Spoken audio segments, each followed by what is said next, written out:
Fantasy, sports, and politics. You wanna talk back? You in the right place. So take a step back before I get all up in your face. I know you got your little views, you know I got mine. But there's like 50 other dudes holding on the phone line. Your voice will be heard, sir. Next caller, please. And if I don't concur, we can agree to disagree. Fantasy, sports, and politics. Fantasy, sports, and politics. Fantasy, sports, and politics. Fantasy, sports, and politics.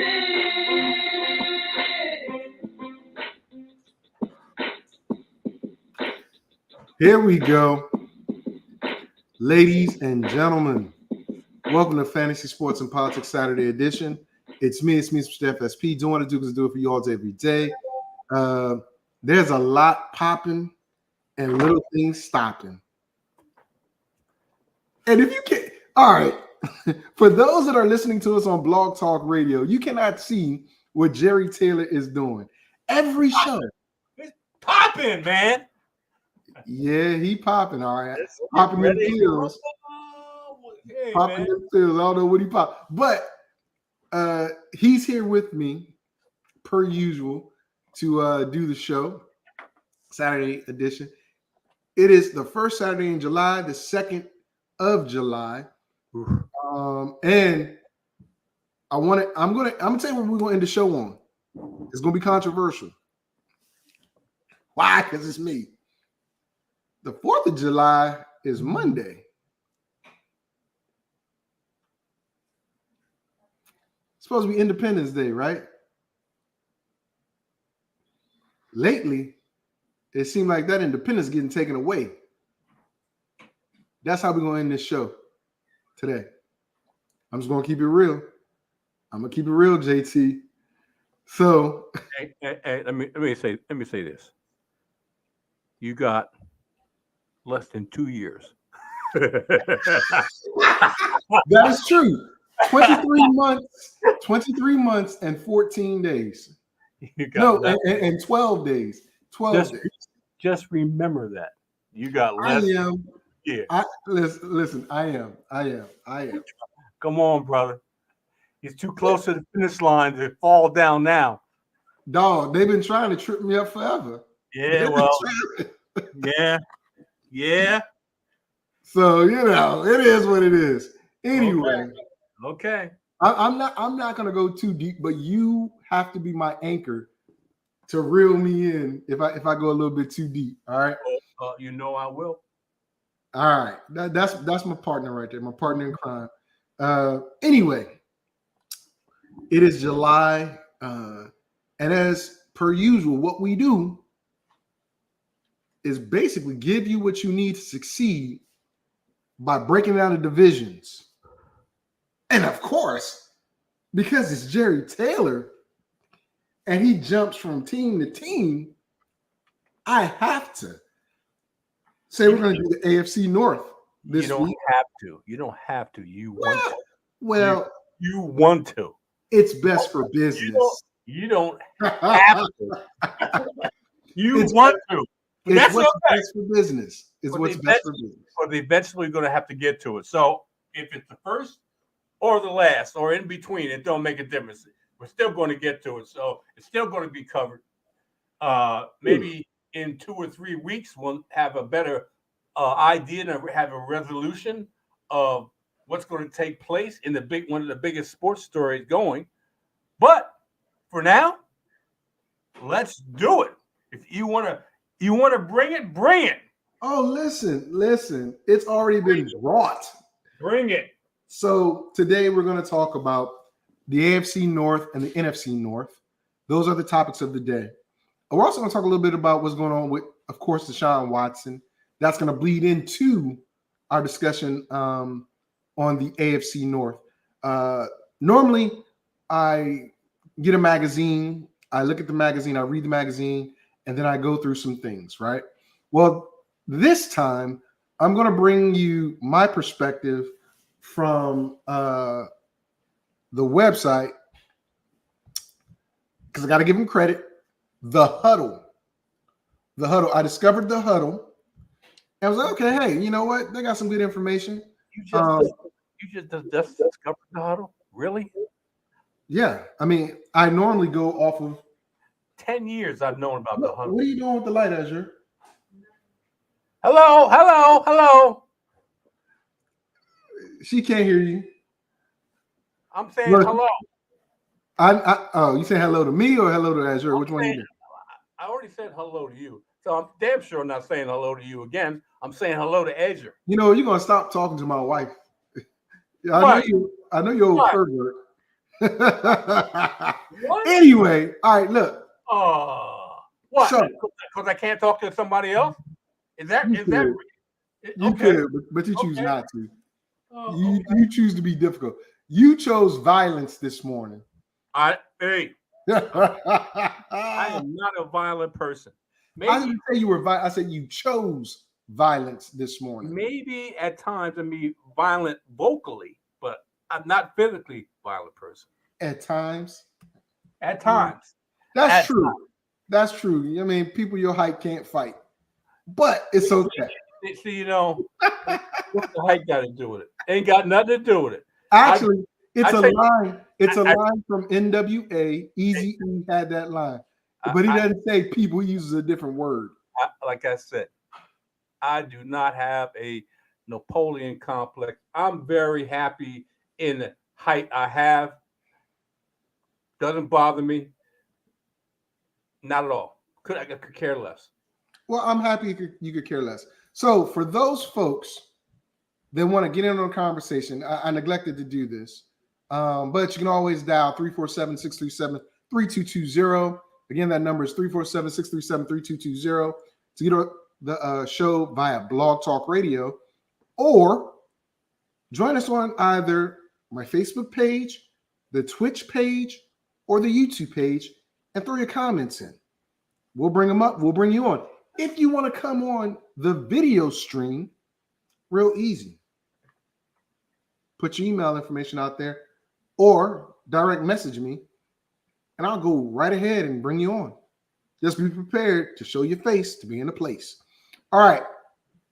With that being said, the announcement, I got another announcement at the end of the show I'll say for next week, I'll talk to Jerry about it first to see his thoughts. But things are going to change a little bit. So with that being said, JT, do you have anything you want to say before we get into our usual roundup of how we begin talking about the divisions? Let's do it. Here we go. Carrying the ball 20 times a game requires power and valor, not niftiness. The water bug and whippet backs rarely survive the wail and howl of the banshee. Stacked defenses in the pros. They must meld the butt of a billy goat with a sudden surge of a sprint. He does not move with polish or slickness. His method is not Grand Prix, but demolition derby. Ladies and gentlemen, we're going to start off like this. Now, I'm going to turn this up a little bit. I like a little lemonade. Just a little bit. NFC North is up first, alphabetically. Not in order of which we're going to say who's going to finish where. But JT's job today is to keep track of the records we give him. I will then put them on the scroller. That way there's a visual representation of what we said each team will finish at. Just stating the obvious. Now, I have it right here. Okay. All right. Okay, Playboy. I'm ready for you, buddy. Well, what I want you to do is, since you got it right there, you're going to call off the games. All right? You call off the games, and we both are going to give our predictions, but you call off the games, okay? Yeah, hold on. Let me get there. Here we go. Hold on. Ladies and gentlemen, see how this goes? No, wait a minute. I'm ready for you. Just wait a minute, because you're not ready. Yeah, I'm ready. What game are you going to go to first? I'm about to tell you. I mean, what team I should say? I'm about to tell you. Okay. So, in honor of my good friend Dave, in honor of that bum Paris Daniel, yes, I called you a bum, Paris Daniel, live on air. Come at me. Oh, We're gonna talk about this. You getting a little feisty, but you're not in the chat with them, but you're getting a little feisty. I am in the chat. I just don't respond in the chat right now. Okay. But I'm drinking. Azure made some freshly, I guess, squeezed watermelon, lemon, and ginger juice, and it's actually very refreshing. Ooh. It's very refreshing. I thought it was going to be a little bitter. It's not, but I'm going to be bitter. Okay. So The ingredients of watermelon and ginger.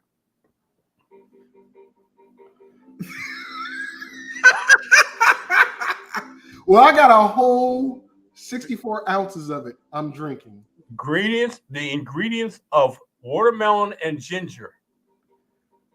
I mean, am I supposed to know what that does? Yes, you should. Well, I guess I'll learn later on now, won't I? Watermelon and ginger. Is that good or bad? That's a good thing. I That is know. a real good thing. Oh, You man. learned something today, ladies and gentlemen. Yes, you have. Watermelon and ginger juice is a good thing. Stop buying those blue pills. Anyway, let's talk about the Chicago Bears. Here we go. Wait a minute. I saw you make a motion, Jerry. What was that motion? Watermelon and ginger. Oh, my God. I'm glad y'all can't see. Those on Blog Talk Radio, I'm glad y'all can't see.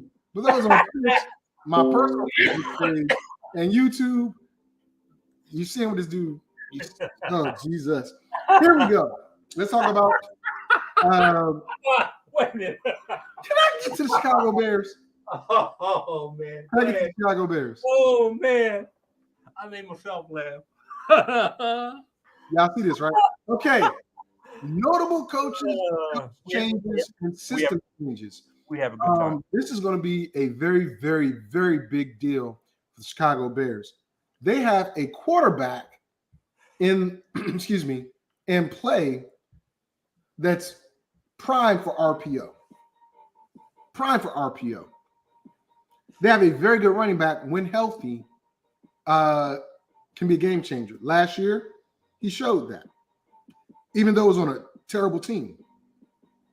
They ostracized Allen Robinson. But by doing so, they brought up Darnell Mooney. They let go of Khalil Mack after making that off-the-wall trade with the Raiders.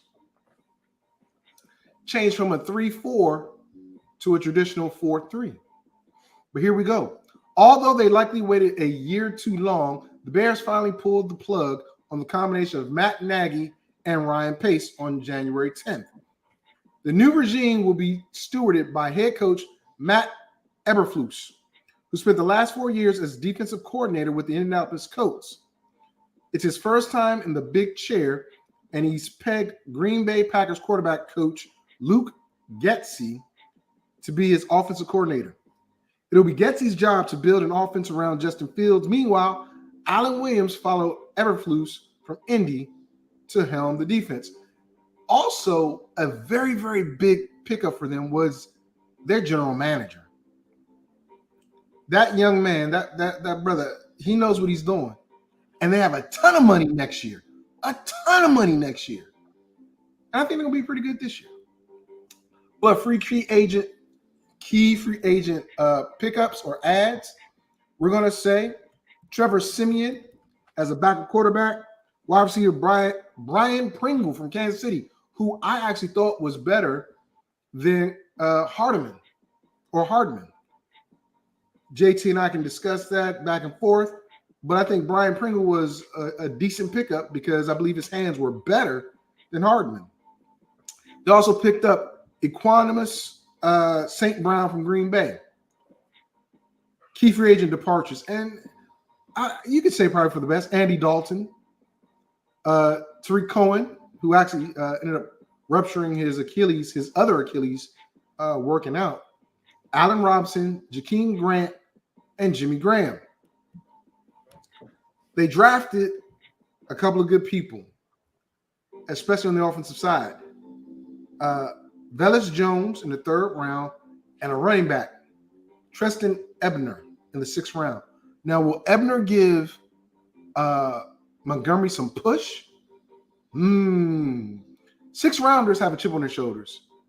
And I don't know what Jerry's thoughts are on Ebner, but maybe he'll give us that when he gives us his thought process. But the quarterback preview, whatever he'll become, it's also hard to classify Justin Fields' rookie campaign as anything but disappointing.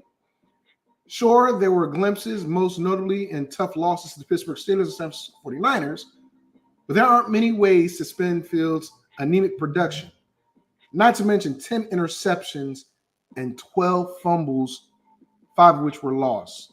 That's like 22. Well, not 22, but that's not ball security. He almost did a 30 for 30. Perhaps more importantly, he took an absolute beating. It would be critical for Getsy to design something to help his talented young quarterback along the way. That may well entail a lot of running the ball, which makes Fields a low-end QB2 with modest upside entering his 2nd season. Running back, which I think is going to be key here.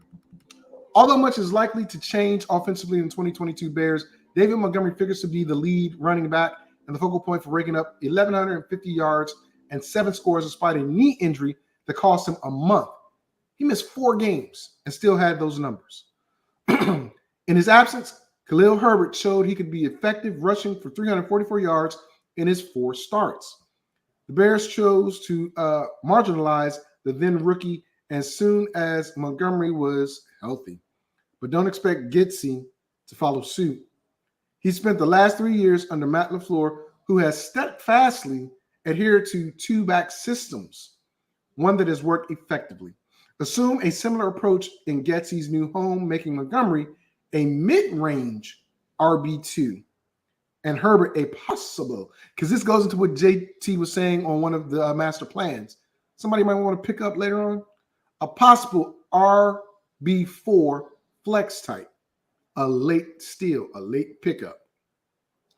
Chicago spent a 6th-round pick on Trenton Ebner, an undersized back with receiving skills and excellent speed. He fits a similar mold to Tariq Cohen, who was an integral part of Nagy's offense before suffering a torn ACL that has kept him sidelined since September 2020. Ebner is somebody worth keeping an eye on. Again, JT might talk about it. Darnell Mooney steps into that number 1 receiver spot, but in all honesty, Darnell Mooney is a number 2. He's a number 2. I'll be very frank with you. This isn't from what they're telling me. This is my thought process. Velus Jones Jr. will step in to become the number 2 target. We'll see if that happens. Jones was considered a reach by many, and he's nearly 6 months older than Mooney, who is entering year 3. He has some versatility, though, so perhaps Getsy can find ways to get him involved. If not Jones, then, of course, you got Byron Pringle. Last year, 42 receptions, 568 yards, and 5 touchdowns. Again, he was just as productive as Hardman, with less targets. Let's put it out there. Or Equanis St. Brown, who had 9 receptions and 98 yards. But Pringle would be that guy you may want to keep an eye on, honestly. Now, here's what everybody's harping on. If you listen to any fantasy show that talks about tight ends, most of them say Cole Kmet is the guy to look out for, especially in a system where you have a quarterback that needs support and a steady hand. Outside of the running game, we already know the tight end is a QB's best friend. Will Justin Fields find that? I don't know. But in 13 games that both played, one of Pace's oddest decisions was to bring Jimmy Graham back at the cost of $8 million, ultimately shelling out over $570,000 per reception. For emerging Cole Kmet, who had 60 receptions, 612 yards. That won't be the case in 2022, though, with Kmet now paired with veteran journeyman types. The Notre Dame product looks like a player on the rise, but he has work to do in the red zone. Posted just 2 TDs amongst 88 career receptions. Kmet is a tight end 2 who may wind up playing like a number 1 a few weeks. So what does that mean? That means his overall production is that of a tight end 2, but a couple games, let's say versus Detroit, versus teams that have very weak secondaries and linebackers, Kmet will look like a world beater, but not the case all the way around. Bust potential. Listen, I think Chicago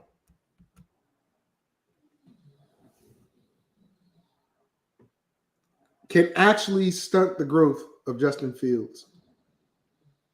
I really think so. By not getting that surefire big receiver with hands, your possession receiver, a dominant X. Because Mooney is a Z. Mooney is not an X. If you know anything about football, the X lines up on the left side of the field with the man-to-man coverage on the line most times. The Z lines up off the line of scrimmage, has maybe a few yards to maneuver to get open. That's for those speedsters that aren't that physical, or they go to the slot. So the boom or bust potential here is with Justin Fields. If the object is to not have him run around for his life and fumble the ball or throw interceptions, they're going to have to use the hell out of David Montgomery, Khalil, and Ebner. What do you think, JT, before we get into these? Well, let me put it this way. This team is going to suck. And you said suck or suffer? This team is going to suck and suffer. I'll put it both in there. Okay. They're going to have a new offense. Going to have a new scheme. Most teams that get a new coach, a new offensive scheme, struggle for the first few games. This is going to be tough because of the fact that I don't think that well of Justin Fields. Whoa. I don't think that much of Justin Fields. And sorry, Paris. I know Paris loves the Chicago Bears, and he thinks the world of Justin Fields. He ain't all that. And I said it before, and I'll say it again. I said it in the chat last year. He's hot. I wouldn't say hot garbage, but he's the number 2 quarterback. He is not the starting quarterback of an NFL team. Is he worth drafting in fantasy this year? No. Really? Absolutely. Even though he's a dual threat? Absolutely not. Wow. Absolutely not. For the simple fact is they're going to struggle in the passing game.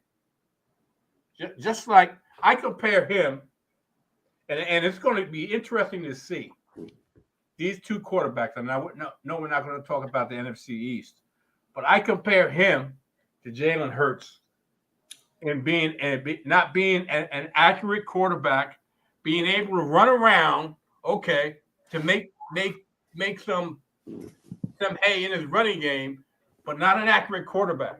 And I don't think because it's a new offense, and I hate the wide receivers except for one, Darnell Mooney, and I think he's going to get fed like crazy. And the best friend of a young quarterback, and you always heard me say this, is a tight end. I'm loving Cole Kmet. I'm loving Cole Kmet this year because in this offense, they don't have world beaters. They don't have a very strong offensive line, and he needs to get the ball out quick. Get the ball out quick is you put Darnell Mooney in the slot, you give it to him, or the tight end. Best friend of a young quarterback with a weak offensive line, tight end. Absolutely. And the fact is this. Look at and I'm not comparing the two quarterbacks or offenses. I'm just look at the scenario, the makeup of the team. The Baltimore Ravens and the Chicago Bears. They're a run team. They don't have the weapons on the outside to be high scoring offense. So they got to rely on their tight end and whoever the slot receiver is.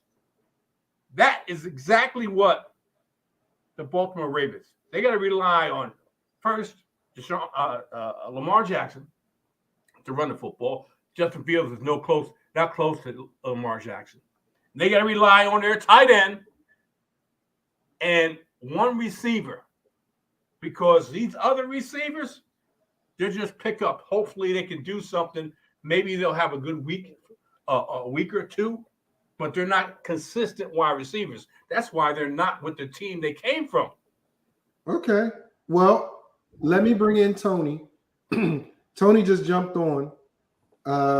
He looks like he's at a ball game for his son. So I don't know how much time he'll have with us. But let's see what he thinks about the Chicago Bears. And then we'll get to this together. Is that a drink in your hand? No, it's a fan. I'm at the pool. Oh, they play poolside. Poolside. Okay. Tell us what you think about the Chicago Bears.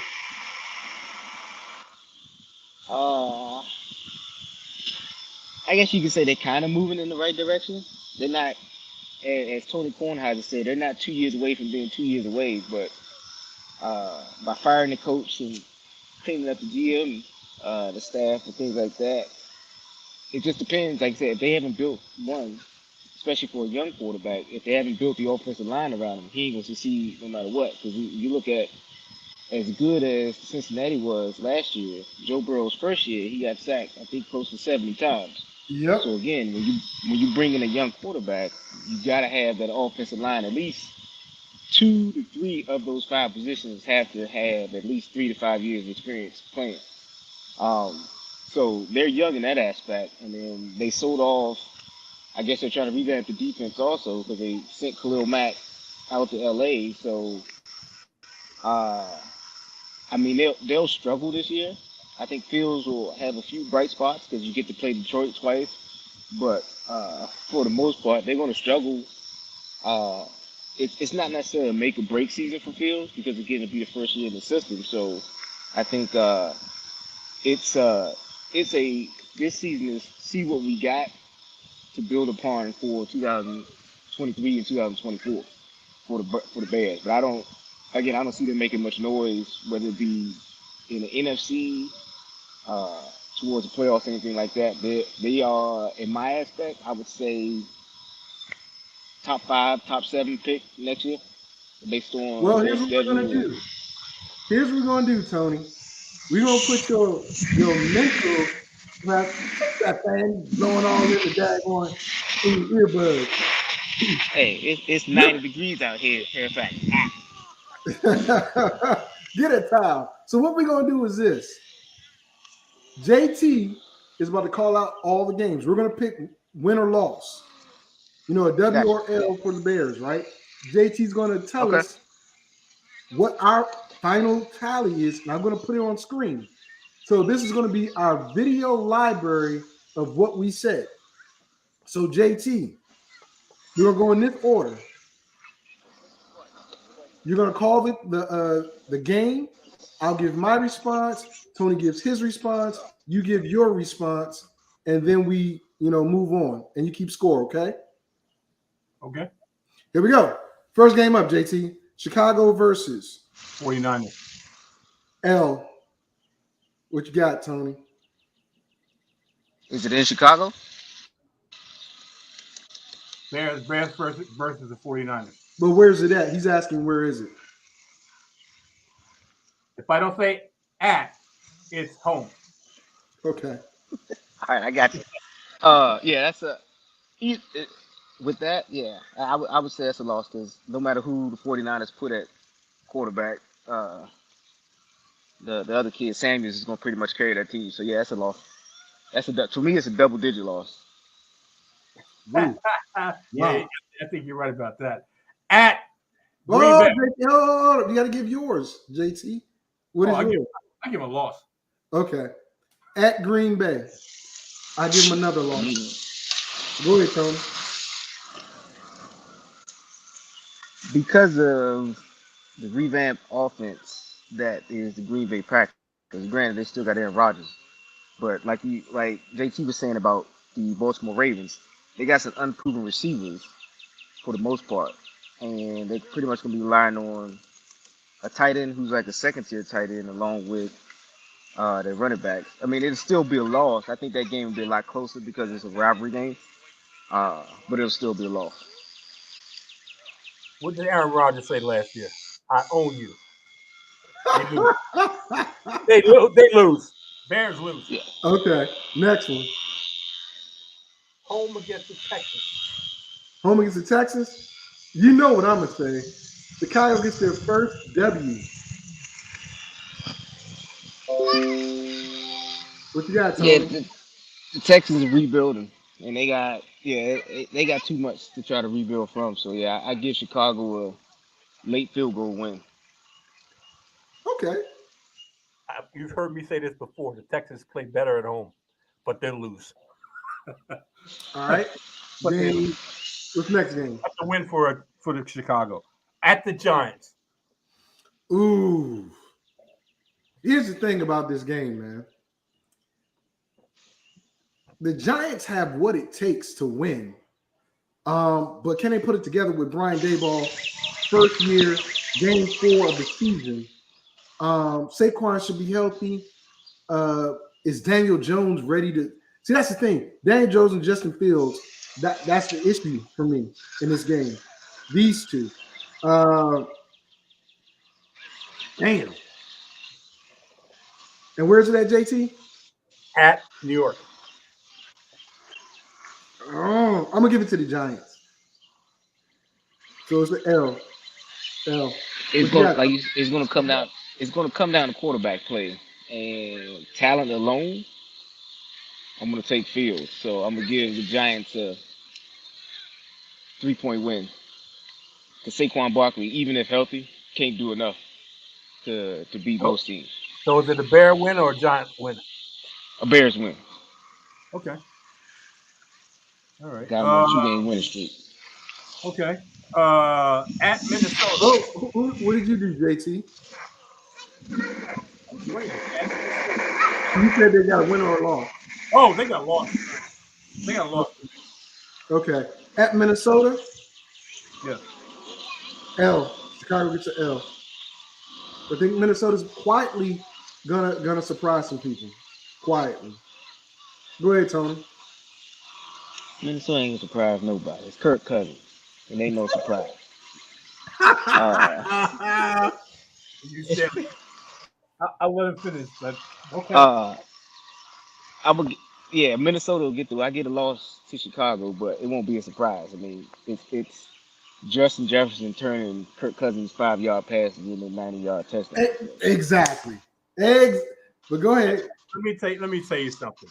Everybody's hating on Kirk Cousins, and he throughout every year he's one of the leaders in passing. And they have a head coach, offensive coordinator coming from the LA Rams with that offense. This is going to be one of the surprise offenses of the year. Trust me, they're going to go crazy because they're going to be passing a lot. Dalvin Cook may not have what a Dalvin Cook year is. I'll tell you that right now. So I'm going to give Minnesota a definite win in here. All right. What's the next game? Home against the Commanders. Before we go there, I would just say Go ahead, Tony. If it's in the red zone and Kirk Cousins got something to do with it, you might as well go and punt. Ain't gonna happen. Ain't gonna happen. It's gonna be Cook and Matt Asiato, whoever's back there. All right. Home against the Commanders. All right, so here's the deal. I already know Tony gonna give us an L. I already know that. But Kirk Cousins is not Carson Wentz. Carson Wentz is not Kirk Cousins. He's worse. Ah, jeez. He's worse. Wentz, I think Carson Wentz has to rebound in this game. It's only the 5th game, and you notice I'm saying rebound. So it tells you how I'm feeling about Washington. I think with McLaurin going up there, getting that new contract, and this beast, this kid from Alabama, y'all watch out. That's a big boy. Commanders going to win that game. So that's an L for Chicago. Go ahead, Tony. Go ahead and give us an L. Go ahead and give Chicago the W, Tony. Such a hater. Hate. I'm gonna lay out some facts. Usually, especially with wide receivers, when they get a big contract in the off season, most of them, the bulk of them, historically, the numbers have dropped. So I expect the McLaurins, the Adams, the Tyreek Hills, all their numbers are not gonna be anywhere close to what they did the previous seasons. That being said, everybody's seen what Carson Wentz can do and can't do.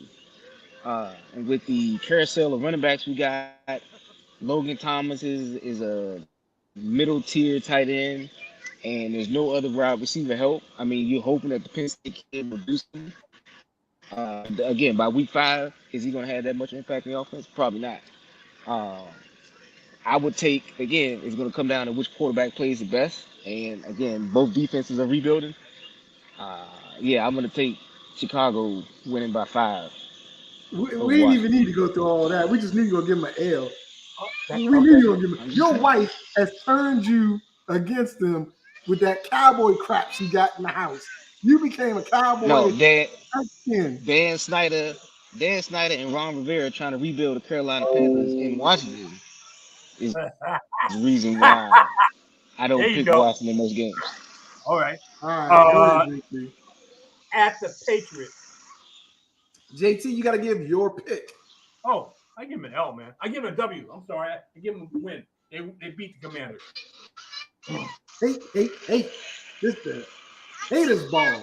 All right, against New England. Is that what you said? Who's next? At New England. Oh, New England wins. Okay. I'm a Belichick believer. I don't think Justin Fields, especially since they're going to, I think they're going to run the ball a lot, but I think they're going to try to let him throw the ball a little bit. So I got to give it to the Patriots. I'm going to give it to the Patriots. Go ahead, Tony. Again, another close one. And when you look at it, I look at it like this. Mac Jones doesn't have an offense coordinator. So what is the Patriots offense going to do?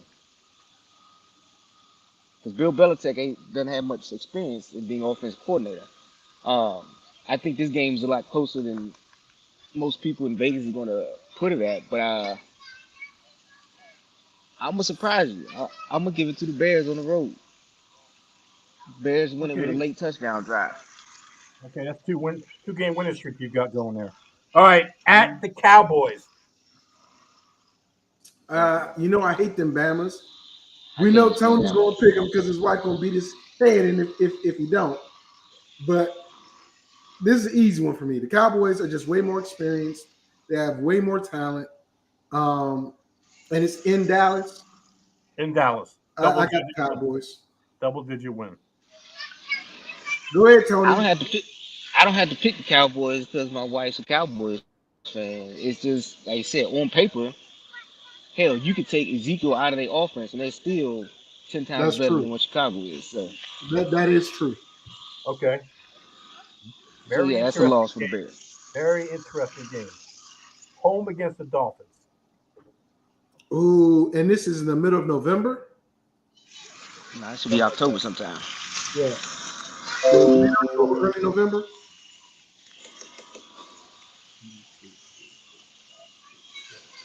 Right? Probably somewhere in October. Yeah, it's probably just before Halloween. The weather is starting to change is where I'm getting at. And if our guy in Miami plans to do what he said he's going to do, which is bring that West Coast three-headed running back monster to South Beach, does he have the offensive line to do it? I think Chicago upsets Miami in this game. Not because Miami can't beat them, but because I think Chicago's going to have a better running game, an established running game than Miami at this point. So I'm going to give it to Chicago. Go ahead, Tony. Look, he had to go. He had to take that. We don't even know. Well, no, it's not even that. It's that my thing is society or football world has hyped up to be great hope, and he has yet to live up to expectations. And from most of the preseason video or most of the workout video he's had with Tyreek Hill, he can't. He's like Kirk Cousins. He can't throw the deep ball to him. So that's going to be the deciding factor in that game. Plus, like you said, the weather's it ain't completely changing, but it's getting a little bit colder. I mean, you can potentially get a decent enough storm up there, but I had to give, because the Bears are basically rebuilding, except they got their quarterback. I'm about to get a loss to the Bears. I say it's about a 7-point loss. Okay, I agree. I agree with loss. A home against the Lions. Depends on Jared Goff for me, man. It depends on Jared Goff. Because I love Hawkinson. Have you seen Jared Goff play? Yes, I've seen him play. John Lee can play better than Jared Goff. I think Detroit got something for everybody. I think they got something for everybody. And already gave Chicago the early win. I'm going to give Detroit the late win. They split the series. So I give it to Detroit. It's an L for Chicago. Go ahead, T. No, it's again, trusting Jared Goff is like trusting Kirk Cousins. I give Chicago.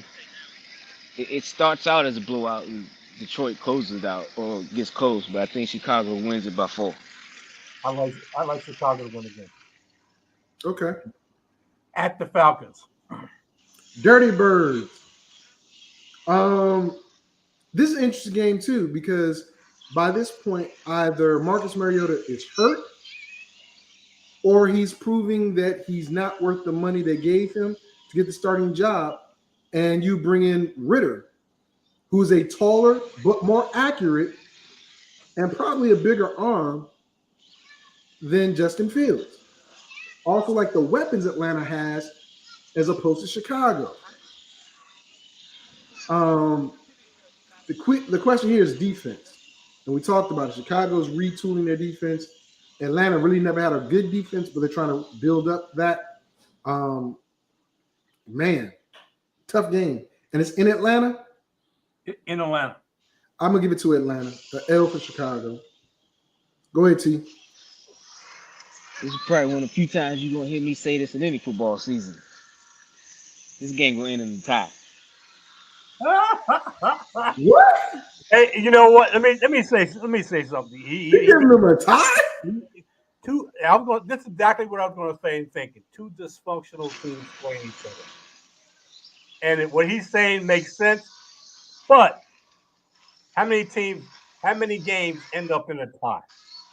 Not too often. And I'm going to have to give it to the home team. I like the Falcons. I like the Bears to lose this. I think since 2010, so we're talking 12 seasons. I think there's been 7 or 8 ties in the NFL. So yeah, it doesn't happen as often. Yeah. But again, I got a feeling it's gonna be one of those games. It's gonna be one of those games like Donovan McNabb had back in the day when they had their first tie, and he didn't realize that once at the end of overtime, there's no more time to be played. Somebody gonna make that same statement like, we can't play no more. The game's a tie. Yeah, that's how I feel that game. Yeah, because the new playoff rules are different. Overtime rules are different than regular season overtime rules. Mm-hmm. All right, what's the next one? At the Jets. Oh, check it out, JT. You know I'm digging them Jets. I'm gonna just get it to the Jets. Wilson, I think Wilson has more compliments and a better defense than Chicago, even though Wilson is probably not the better quarterback, but I love what the Jets are doing. I really do. I think the Jets win this one. Go ahead, Tony. Yeah, the Jets are rebuilding, and they, like you said, they did well in the offseason free agency, and they did well. By this time in the season, like I said, this is week 9 or 10, so they should be coming into their own, figuring out where they all fit within the offense and defense. Uh,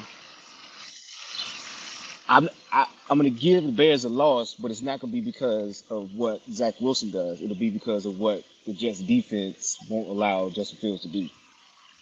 I totally agree with that.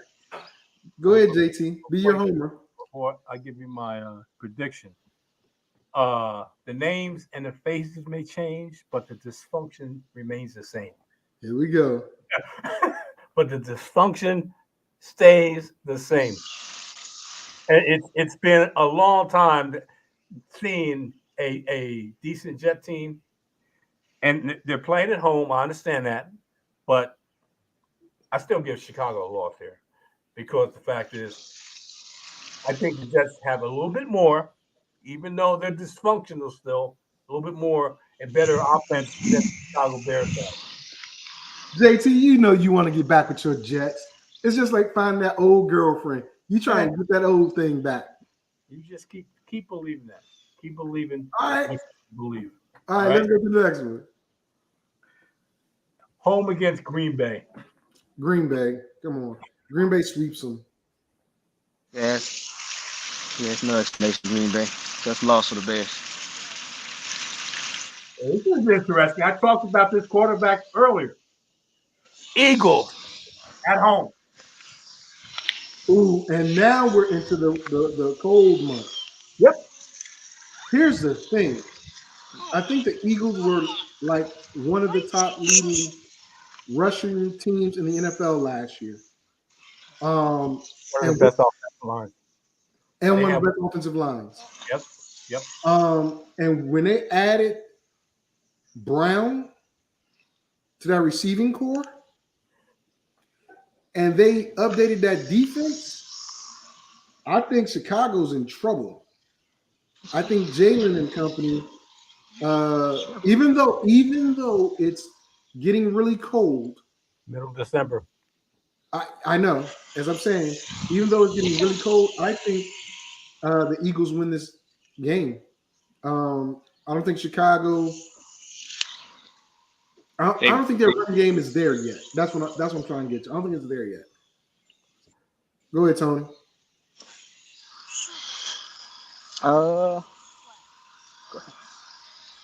This could be a close one because again, like I said, this Eagles roster reminds me of that roster that when T.O. came and somebody made the comment, on paper they look like Super Bowl champs. On paper, yeah. And then by this point in the season, like you said, with it being in Philadelphia, it bodes well for that offense. No, it's in Chicago. It's in Chicago. Oh, it's in Chicago. Yep. So yeah, that could be an issue for that Eagles offense. But again, that Chicago defense, while it should have come into its own by this time of the season, I don't see them making that big of a mark. So I got Chicago losing that by 10. This is the automatic L. Home against the Bills. Bills. Yeah, it's not close. There's nothing they can do to stop that. Next to last game is at the Lions. Oh, I thought we already did it. I said they were going to split, so Chicago goes indoors and beats the Lions. So I already said they would split, so I'm gonna get out to Chicago. Go ahead, T.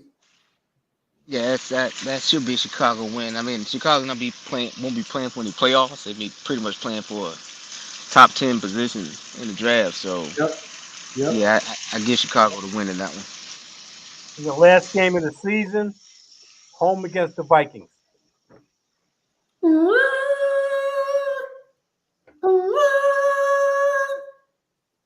The Vikings. Tony.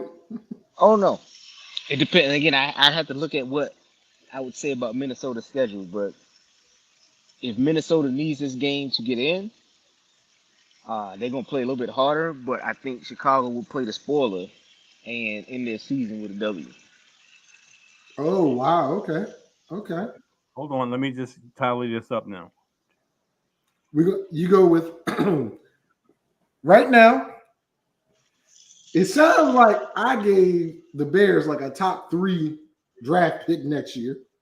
I don't know. I think you go ahead, JT. I gave the Bears a win, and with that, my record 5-12, Vic 4-13, Tony a little bit more optimistic, 7-10. 7-10. Well, gentlemen, And again, like we all know, injuries will change that. Also, how the season plays out. I would say another thing. They said the growth of Justin Fields, along with the growth of that defense, will dictate plus or minus. But based off of that, okay. Look, I'm not a big Bears fan, not at all. But they're rebuilding, and I think they're going to be rebuilding for a minute. It's unfortunate, but that's the way the cookie crumbles. Let's move on to the next one. When I play the next one, I got to play a little lemonade.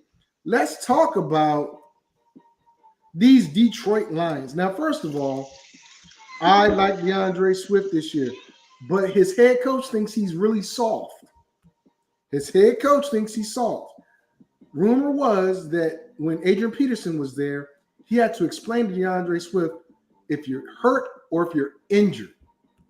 Because if you're injured, you might not be able to play, but if you're hurt, you can play. And I think that's something that the head coach, Dan Campbell, has said. So, notable coaching and system changes. Detroit opened Dan Campbell's first year as a head coach with an 0-10-1 mark, but they won 3 of their last final 6.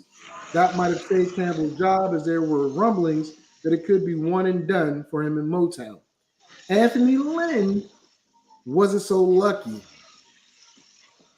Being fired as the offensive coordinator and replaced by Ben Johnson, who serves as the tight ends coach last year.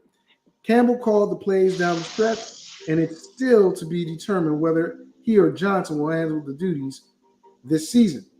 Aaron Glenn, I thought Aaron Glenn should have got the daggone Saints job personally, but Aaron Glenn returns as defensive coordinator. They added DJ Chark from Jacksonville. They didn't have any key free agent departures. They added Jamison Williams, best receiver in the draft, not to mention Aiden Hutchinson, who should have been the number 1 overall, but he fell to a good position. Here's the deal. Quarterback play, Jared Goff. Oh, my God. Goff was largely uninspiring during his first season in Detroit. Though the shaky collection of talent around him didn't help, he'll have more weapons this year, but Goff should still be regarded as a low-end QB2 until he proves otherwise.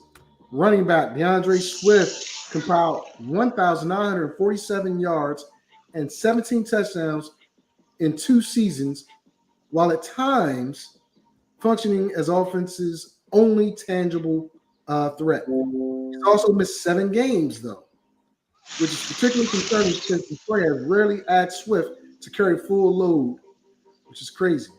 In 26 career games, he's logged more than 15 carries exactly once. One time. But he's coming up injury prone. While there's legitimate top 10 fantasy upside with Swift, he's more of a risky RB2 until he proves he can stay healthy. Jamal Williams led the Lions in carries last season. Like Swift, Williams appeared in 13 games as a compliment. Okay? Wide receivers. Ahmad St. Brown. Now, JT was on this dude at the end of last year, but for whatever reason, JT says Amon-Ra St. Brown is not the ticket this year. But last year, he caught 90 balls as a rookie.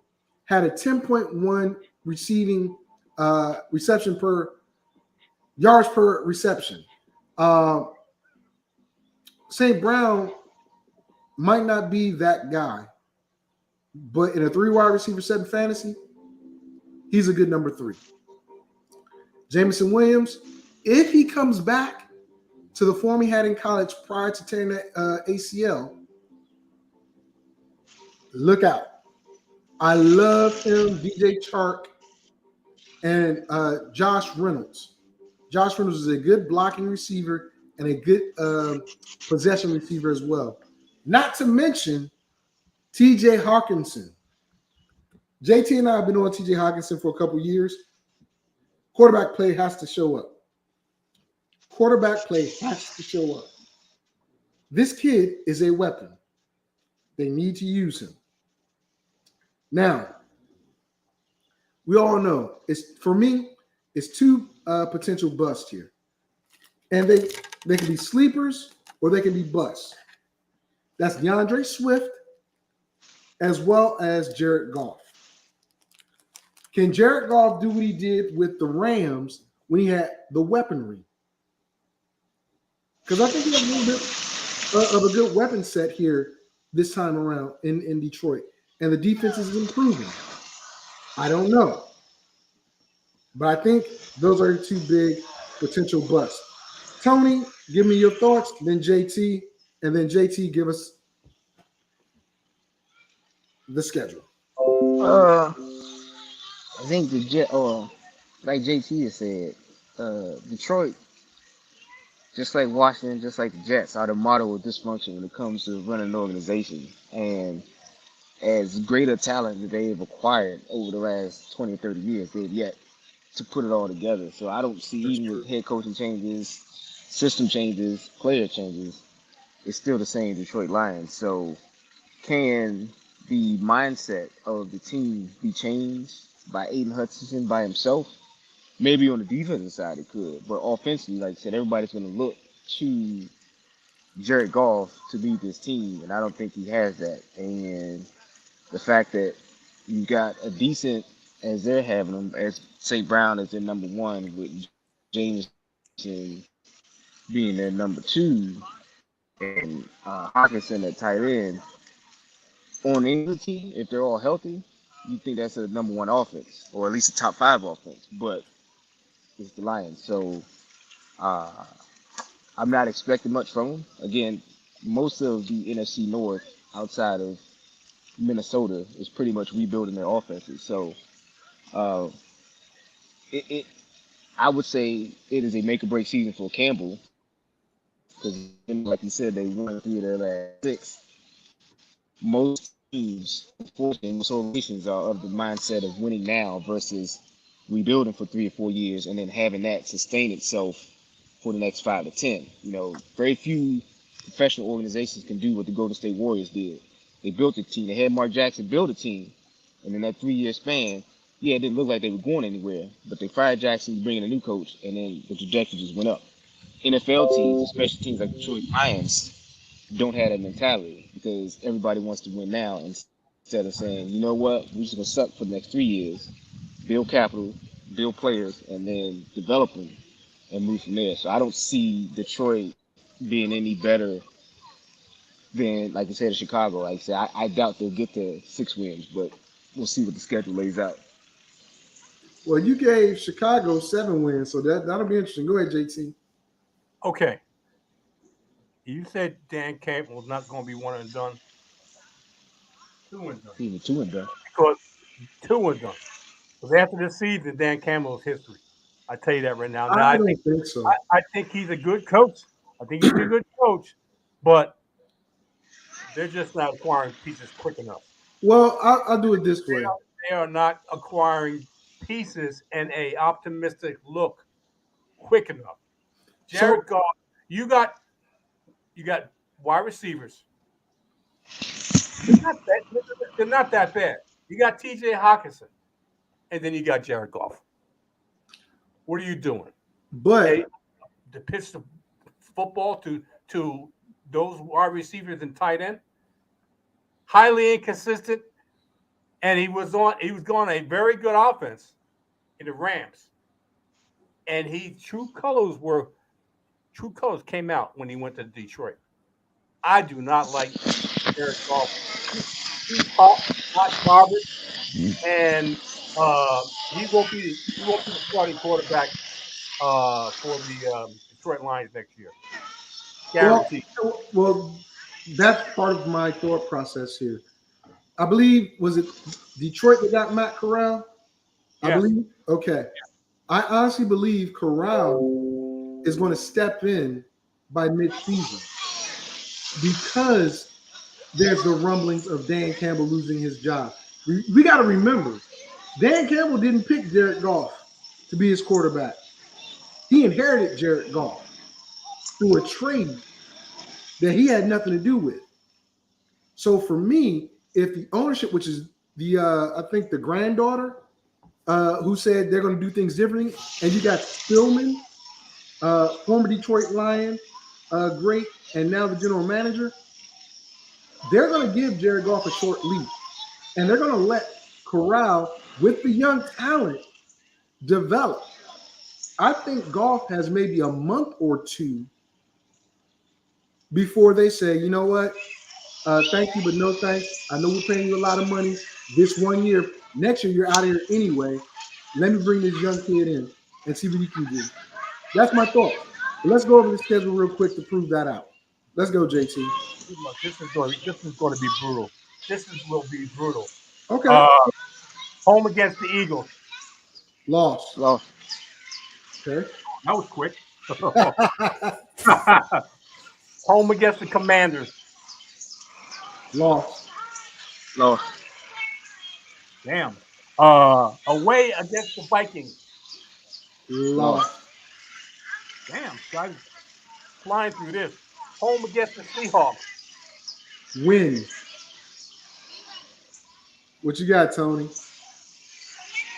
Yeah, I mean, like you said, it comes down to quarterbacks, and neither Drew Lock nor Jared Goff has proven they're not even a solid QB2. So I had to give it to Detroit because they're going to be at home. So yeah, it'll be their first win. At the Patriots. Loss. Yeah, I give it a loss. And this is the game, in my opinion, where Jared Goff loses the starting job. He would have lost it after that third loss. Put it this way. At the Cowboys. This is not the best place to start that rookie quarterback, but they're going to start that rookie quarterback. Lost. On the road against the Cowboys? I said they're going to lose. They're going to lose to the Cowboys. Home against the Dolphins. Matt Corral gets his first W. What you got, Tony? No, that's another loss. Okay. Hey, I got him. Since it's at home and not in South Beach, Hold on. I got him winning. Okay. I got them losing that game. Home against the Packers. Loss. Upset. I give him a W. Tony gave him a loss. I gave him a W and an upset. I give him a loss. At the Bears. I said they were going to split, so the Bears get this one. Yeah, it's a loss. Okay.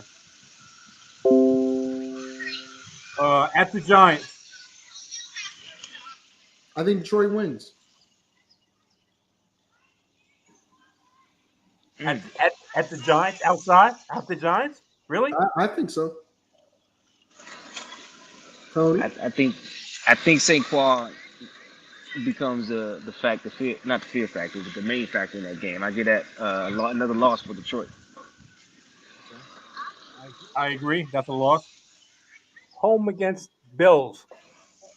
Loss. Home against the Jaguars. Ooh.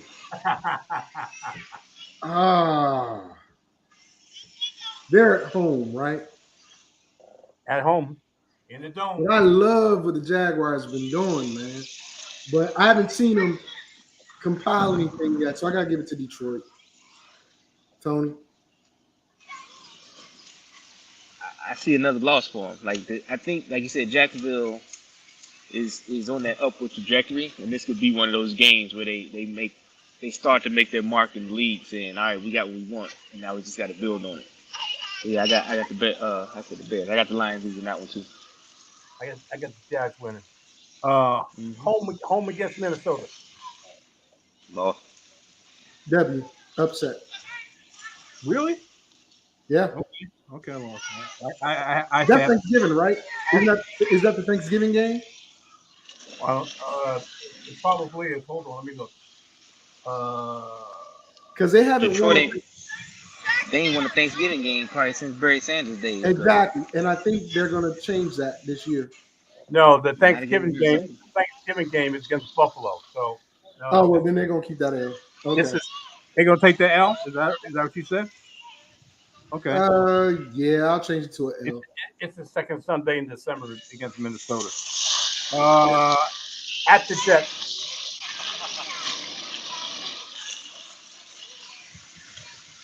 Man, I got to go with the Jets. Yeah, that's a win for the Jets. Outside, the Detroit being a dome team, yeah, that's a win for the Jets. Yeah. At the Panthers. Oh, I got to give it to Detroit.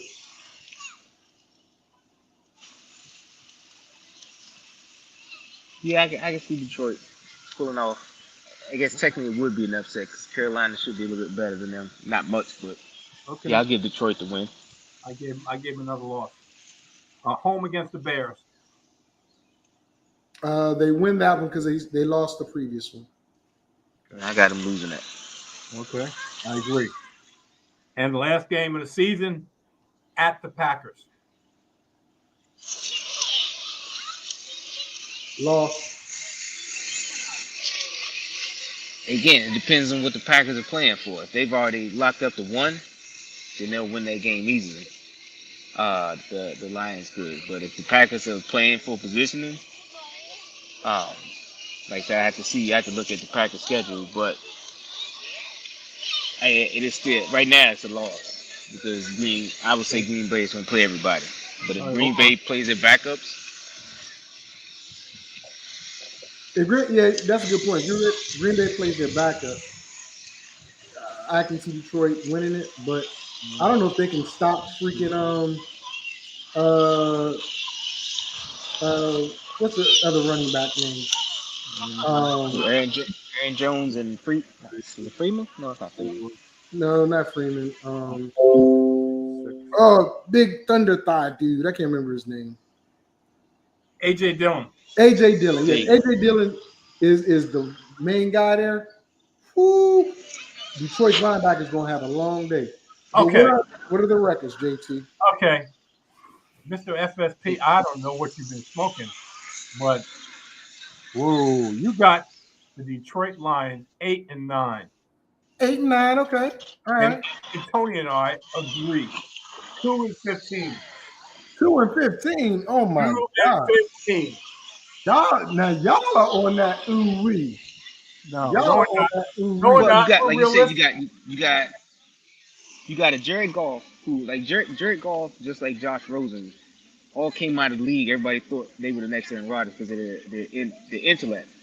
The problem is they were too smart for the league, and the league found out that they didn't have any talent behind that intellect. So, yeah, Jared Goff is pretty much on his last leg. Some teams will pick him up as a backup, but for the most part, he ain't. This will be his last year starting any game. All right. Okay, blood brothers. And Detroit probably ends up with Detroit gets the number 1 pick in the draft next year. I don't think so, man. I don't think so. And a new coach. I don't think so. Ain't nobody gonna go worse than 2-15. Not even Jacksonville. No, you're right about that. But I don't know. All right. Y'all know what time it is. Lemonade goes well with cheese, doesn't it? Well, Devontae Adams is gone. 2/3 of Green Bay Packers brain trust returns in 2022. Head coach Matt LaFleur is back for his 4th season, and Joe Barry returns for his 2nd year as defensive coordinator.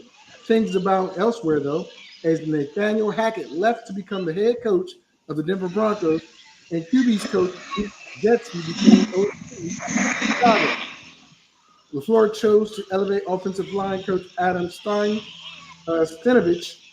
to offensive coordinator, and he lured Tom Clement out of retirement to fill Getsy's spot. LaFleur still calls the plays, but this is an offense in flux. Key free agent, which in my opinion, this is not a key free agent, Sammy Watkins. But if you look at what they lost, they pretty much lost their entire receiving core. Literally, Devontae Adams, Marquez Valdez-Scantling, and Equanimus St. Brown gone. But here's what they drafted. 2 very good wide receivers, Christian Watson in the 2nd round and Romeo Dobbs in the 4th round.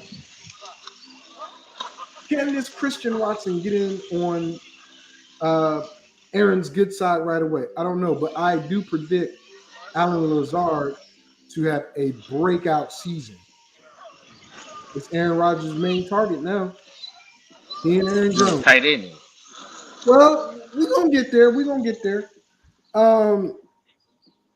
It was certainly an eventful season for Aaron Rodgers, but it ended in some familiar places.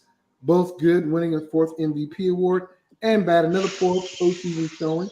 Despite that, Rodgers chose to sign an extension to presumably finish his career in Green Bay, which seemed unlikely before last season. While Rodgers is back, 2 of his top targets are gone, thrusting back-to-back MVP into a situation with a lot of unknown commodities. Here's my dude that I think is going to be a hell of a back this year, receiving and running. Aaron Jones. Last year, he had 1,190 yards and 10 TDs. A.J. Dillon. I didn't even realize this. A.J. Dillon had 1,116 yards and 7 TDs. Woo! I didn't even realize that. Are as good as it gets in terms of running back tandems in the NFL. To date, Jones has been the headliner. While that might be changing, there's no doubt that he's in the most dangerous big play threat left in Titletown. Jones has the speed to take it the distance at any point, the power to be effective in short yardage and goal line situations, and the hands to shine in the passing game. Despite some durability issues, Jones is rated as a running back number 1. But barring any injury, Dillon's going to be that number 2. We'll be on the lookout for Kylie Hill. Kylie Hill. If something happens to Dillon, Kylie Hill might be that guy. As I stated already, I look for Allen Lazard to jump up big this year. He only had 513 receiving yards last year with 8 TDs. I expect him to double, if not almost triple his yardage and maintain that 8 to 12 TD look this upcoming year. Because he's a blocking receiver with hands. You got to get steady, though. This fight has him ranked as a wide receiver number 4. I don't think that's the case. You're going to say Randall Cobb and Sammy Watkins are second best to him, and he's a wide receiver 4? I don't think so.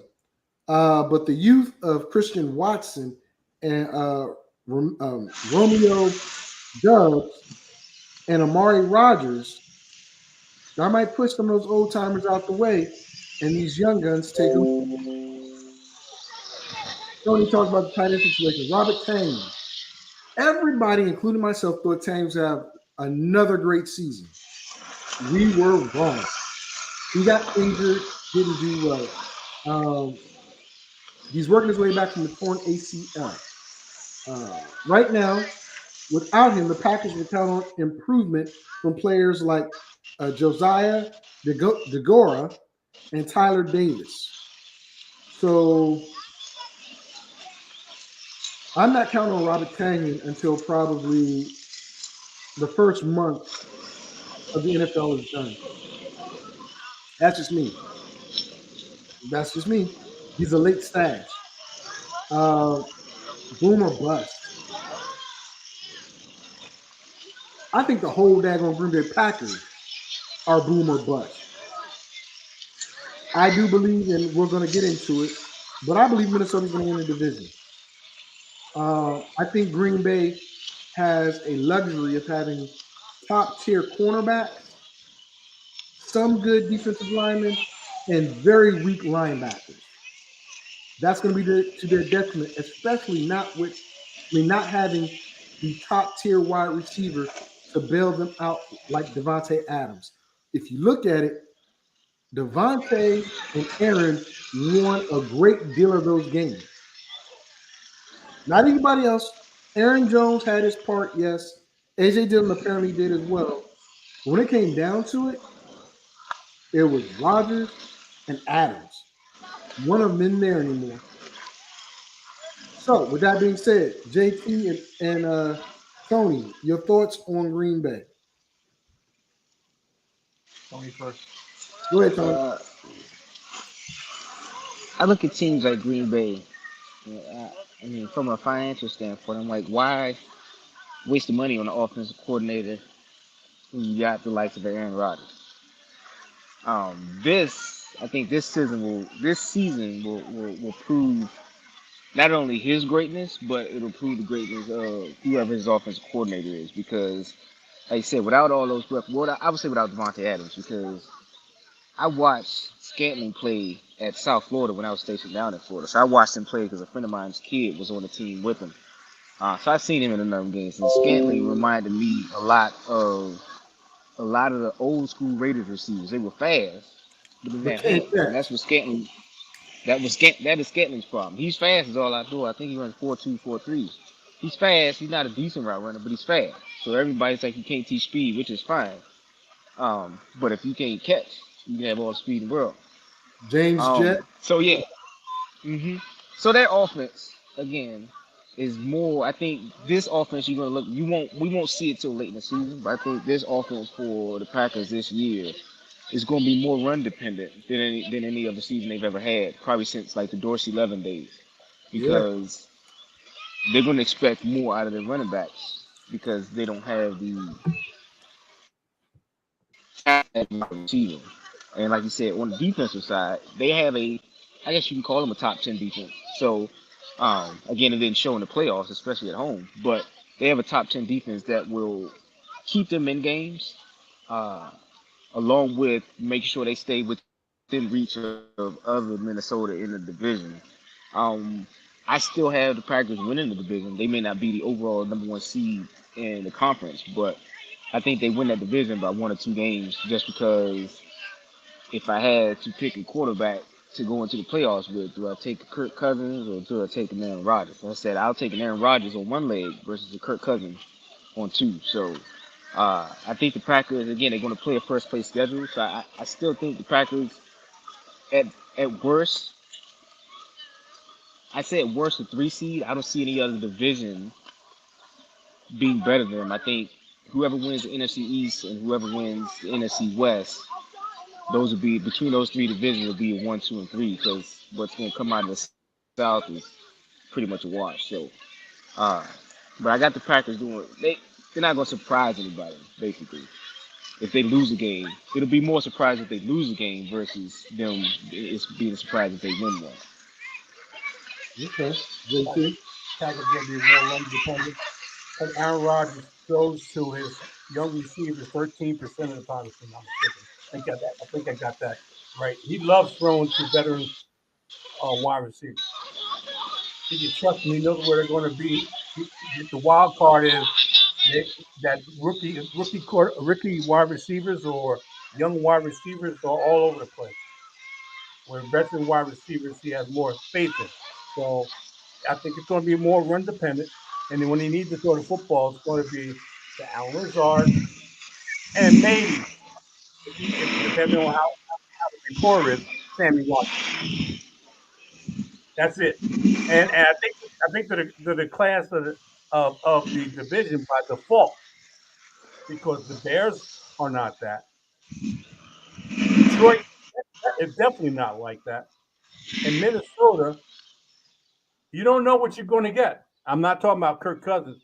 You don't know what you're going to get.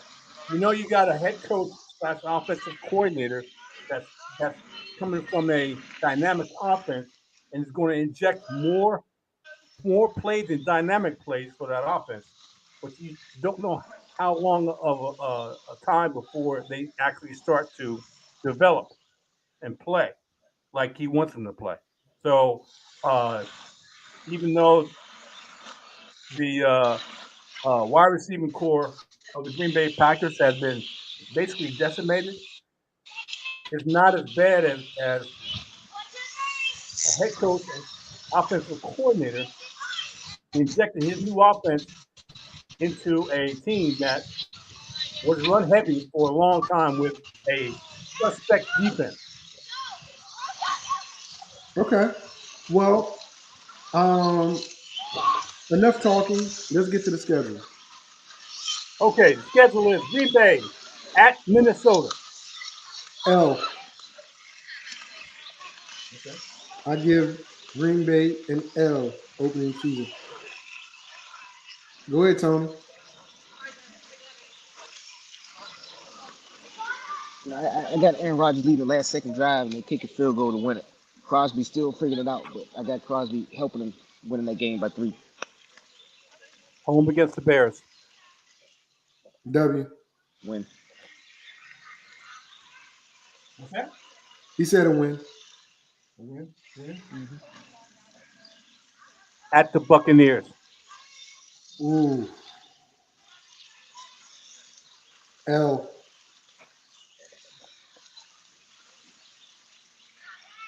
Yeah, it'll be their first loss. I mean, Tampa didn't really retool. They didn't really do much different. I mean, they lost a tight end, but they're still waiting on OJ Howard and Cameron Brate to figure things out. And then defensively, outside of losing Dominic Sue, they pretty much uh, come back with a They got a nice nice home team schedule right now. I give Green Bay a loss against the Bucks. They're home against the Pats. Yeah, that's why I go with. I got to step away for like 10 minutes. So here's what I'm going to say. I'm giving Green Bay 12-5, finishing second in the division. I'll be right back. JT, roll with it. I got to do something. I'm giving Green Bay 12-5. I'll be right back. All right. Tony, how about the Pats? Yeah. That's in Green Bay, so yeah, I give Green Bay the win for that. I think the second-year quarterback, without an offense coordinator, will prove detrimental to the Packers or the Patriots offense. Home against the Giants. That's a double-digit win. Home against the Jets. Another double-digit win. Home against your team, Commanders. Can I say triple-digit win? Wow. Okay. No, but yeah, that's a double-digit win. I don't think Carson Wentz has anything that will stop Aaron Rodgers from. I put it to you like this: I don't think Aaron Rodgers will play the full quarter in that game. That's how bad that game would be. Oh, wow. At the Bills. That'll be a good one. Mid-October at Buffalo on the road. He would have had some chemistry with his wide receivers by then. I think Green Bay would go into that game more, again, like you talked about, more running back heavy, or more running back dependent, especially in that game. But I think there's too many weapons on Buffalo for Green Bay to stop. And then Buffalo also has a defense that can stop Aaron Rodgers. So yeah, I give Green Bay the loss on that one. I agree. At the Lions. That's a win. Okay, I agree. Home against the Cowboys. Again, not because my wife's a Cowboys fan, but I think what'll the hype of the game will be McCarthy's coming back to Green Bay. Um, but I think what will ultimately dictate that game is how much Aaron Rodgers decides to test the Cowboys. That second Cowboys by 7. So I give Packers lose by 7. Okay. I agree. Home against the Titans.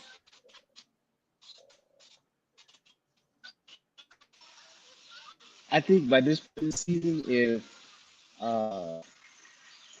Henry is healthy, Tannehill still has his job. But if Henry's not healthy, Tannehill takes a side seat to Malik Willis, especially after the comments he made talking about not being a mentor to anybody. I'm like, You give that win to Green Bay? yeah, I get that win to Green Bay. Okay. At the Eagles.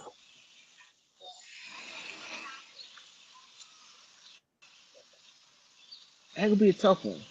I think Green Bay can pull that out in the finals. I think Aaron Rodgers has to come up with a last-second drive to get him a field goal or touchdown at the end. So I give Green Bay that one. Okay. I agree. At the Bears. That's another win. Okay. I agree. Home against the Rams.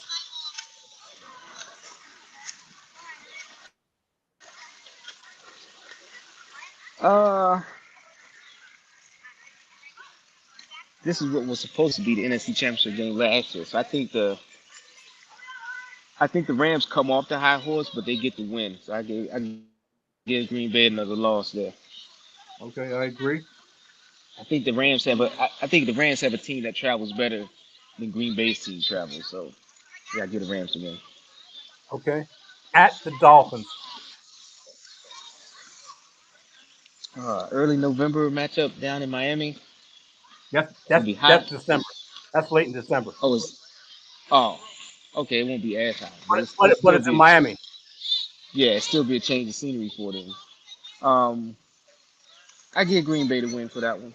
It'll be a close one, but I give Green Bay the win. I agree. Home against the Vikings.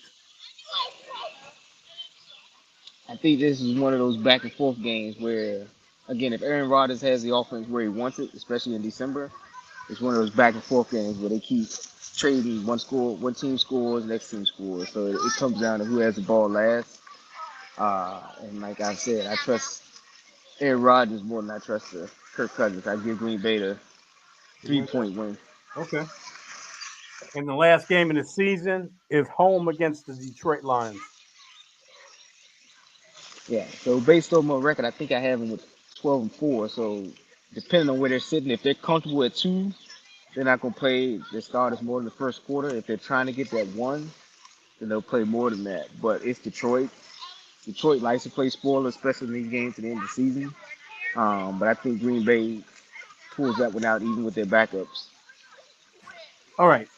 Vic and I have them have Green Bay at 12-5, and you have them for the third season in a row with 13 wins. 13-4. And it's weird. Like the funny thing to me, especially the Green Bay Packers, because again, when it comes to wins losses, the record goes to the quarterback and the coach. I don't think, to me personally, I don't think Matt LaFleur is that great of a coach. He just so happens to fall into the right situation to where he's got a quarterback who you don't have to do much as an offensive coordinator or the head coach. So even with the 3 consecutive 13-4 records, I don't think it is representative of his actual coaching ability. All right. I missed what you said, JT. You said your. Hold on. I'm going to tell you. Oh, okay, nothing. You and me have the Tigers 12-5. Tony having the 13-4. All right. Okay. With that being said, ladies and gentlemen, we're gonna go to the next team. That next team happens to be the Minnesota freaking Vikings. So let me play my music. Lemonade. There we go. Minnesota Vikings. Oh, buddy. Notable coaches, coaching and system changes. Check it out, y'all. Listen to what I'm telling you. It wasn't Mike Zimmer's fault. It wasn't. It was that defense. And yes, Mike Zimmer is the head coach. And yes, Mike Zimmer was brought in to take care of the defense. But he was a head coach for what, 6 years? And they systematically dismantled that defense. So, with that being said, much like the NFC North brethren in Chicago, the Vikings probably waited a year too long to usher head coach Mike Zimmerman and general manager Rick Spielman, brother of the other Spielman in Detroit, out the door. Minnesota hired a new head coach, Kevin O'Connell, and offensive coordinator Wes Phillips from the Super Bowl champion Los Angeles Rams, giving the division its second head coach from the Sean McVay tree. Like LaFleur, O'Connell will call the plays on defense. O'Connell hired Ed Donatel to be the defensive coordinator after the veteran coach spent the past 3 years in that role in Denver. They had no key free agent additions, and the only key draft addition was running back Ty Chandler. And I believe you like Ty Chandler, right, JT? People on Blog Talk can't see you shake your head or anything. No, I do not like Ty Chandler. Okay, I thought you did. Quarterback preview. Now look, myself and Tony might have a bias. We do. Honestly, we do. But I will say this. Kirk Cousins has improved. He honestly has. I still don't like him in clutch situations. I still don't. But in this offense, which was run in Washington, he knows it. Dalvin Cook is going to be catching a lot of balls out the backfield. Watch. So, presented with the opportunity for a full reboot, which would have included trading Kirk Cousins and absorbing a ton of dead cap out of the Atlanta Falcons. The Vikings instead gave the veteran a 1-year extension and will roll out the same aging core, only a year older. Entering his age 34 season, Cousins is what he is, a veteran capable of posting big numbers and giving week. And any given week, he will still frustrate fans. He will, because he's inconsistent. He'll be a solid QB too. JT thinks he's a QB1 this year.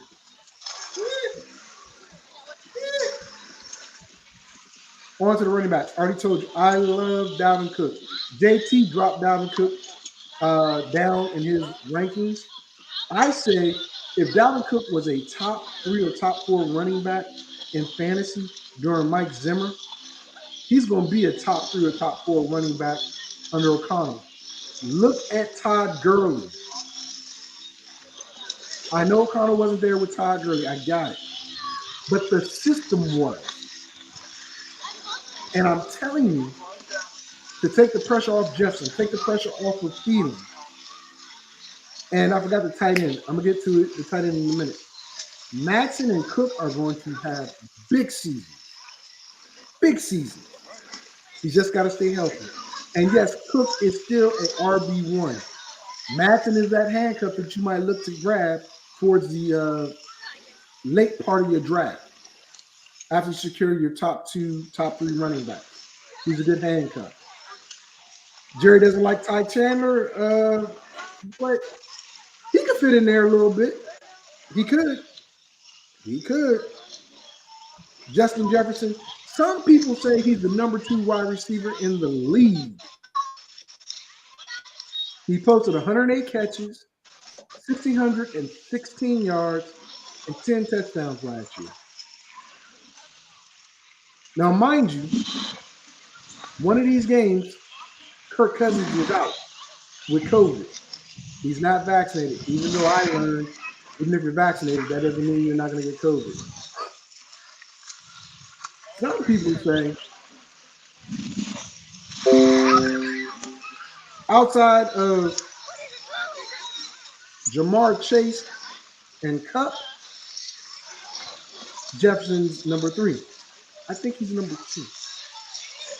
And again, you forget about Adam Thielen. Don't sleep on Adam Thielen. KJ Osborne, he was good last year. 50 receptions, 655 yards, some touchdowns. The Jefferson and Thielen, they're it. They're Irv Smith, he's got to show up because Conklin is trying to get some shine. But Irv Smith was supposed to be that guy. He got injured. I understand that. But he's that guy.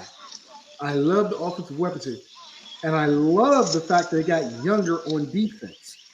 They got really, I'm not going to say young, but they brought in some talent via the draft. And I believe they kept the old man there at cornerback to tutor some folks. But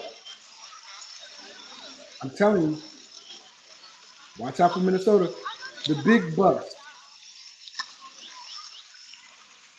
I wouldn't say it's a big bust because Cook has never finished the season without missing a week or 2. In this system, he will be used a lot, a whole hell of a lot.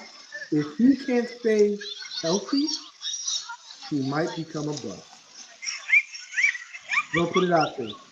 JT, Tony, your thoughts on Minnesota? I like this Minnesota offense. It's going to be one of the more high-powered offenses because of the coaching change. And I think Dalvin Cook is going to suffer for it. I really believe that. I think this is going to be more of a passing offense because the fact is they've been handcuffed for so long with Mike Zimmer, with playing defense and being a conservative offense or semi-conservative offense. They're going to open it up and be more dynamic with Justin Jefferson, Adam Thielen, and the tight end Irv Smith Jr. So I'm liking this offense a lot. I'm probably going to be picking and choosing who I'm picking out of this offense, but I guarantee you, more than likely, it will not be the running back. It'll be some wide receivers or the tight end. Of course. Tony. Again, like you said earlier in the show, I got a bias against Kirk Cousins. I had a double bias because, as you can see, Okay. he went to Michigan State and then he also played for Washington. It's said about a lot of players in NFL history and sports history in general. Kirk Cousins is one of the most overpaid and overrated quarterbacks in the league. Now, again, I like him for his business savvy. He done took Washington and Vikings for all he could, and he's probably close to $250 million. Yes. So good on that part. But what people fail to realize about Kirk Cousins, not only is he bad inside the 20, the bulk of his yards and his production typically happens because his teams are down so much that you have no choice but to throw. Yes.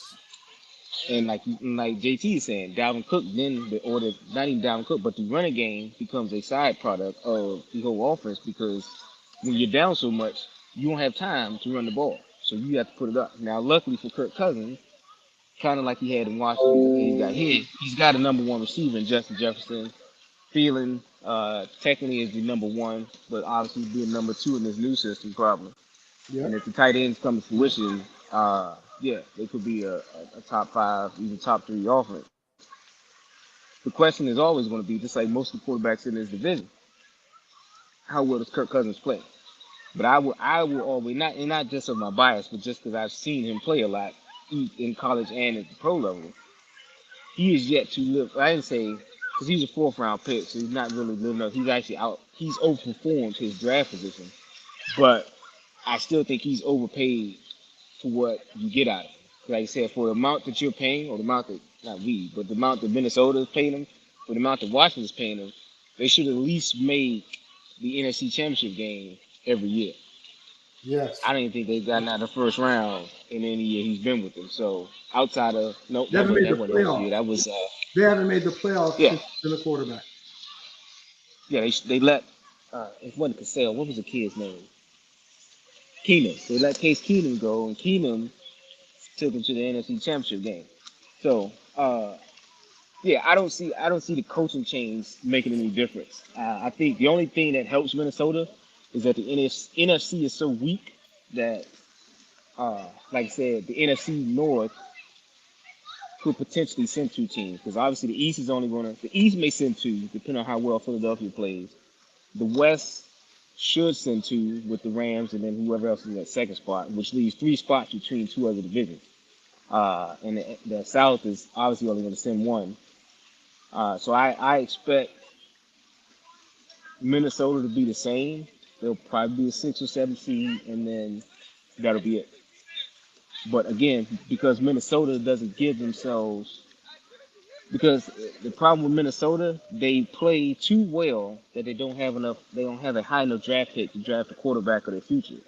But they don't play good enough to live with Kirk Cousins for the next 5 to 10 years. So, unless they find something in free agency, I don't see them doing much this year. Like I said, 9-8, maybe 10-7, depending on how the schedule plays out. All right, JT, let's go to the schedule. All right. Green Bay, home. W. That's a loss for Minnesota. First game of the season, Kirk Cousins never played good in the first game of the season. Now there's Aaron Rodgers, but we'll see. At the Eagles. W. I got Jalen Hurts out playing him. Woo! Whoa. Okay. I agree with that. No, I don't have. Hold on. You got Minnesota the loss. Okay, hold on. I got Minnesota winning both games. Yeah, I see that. I have Minnesota winning that game. Home against the Lions. W. Yeah, they can win that one. All right, they're on a 3-game winning streak. At the Saints.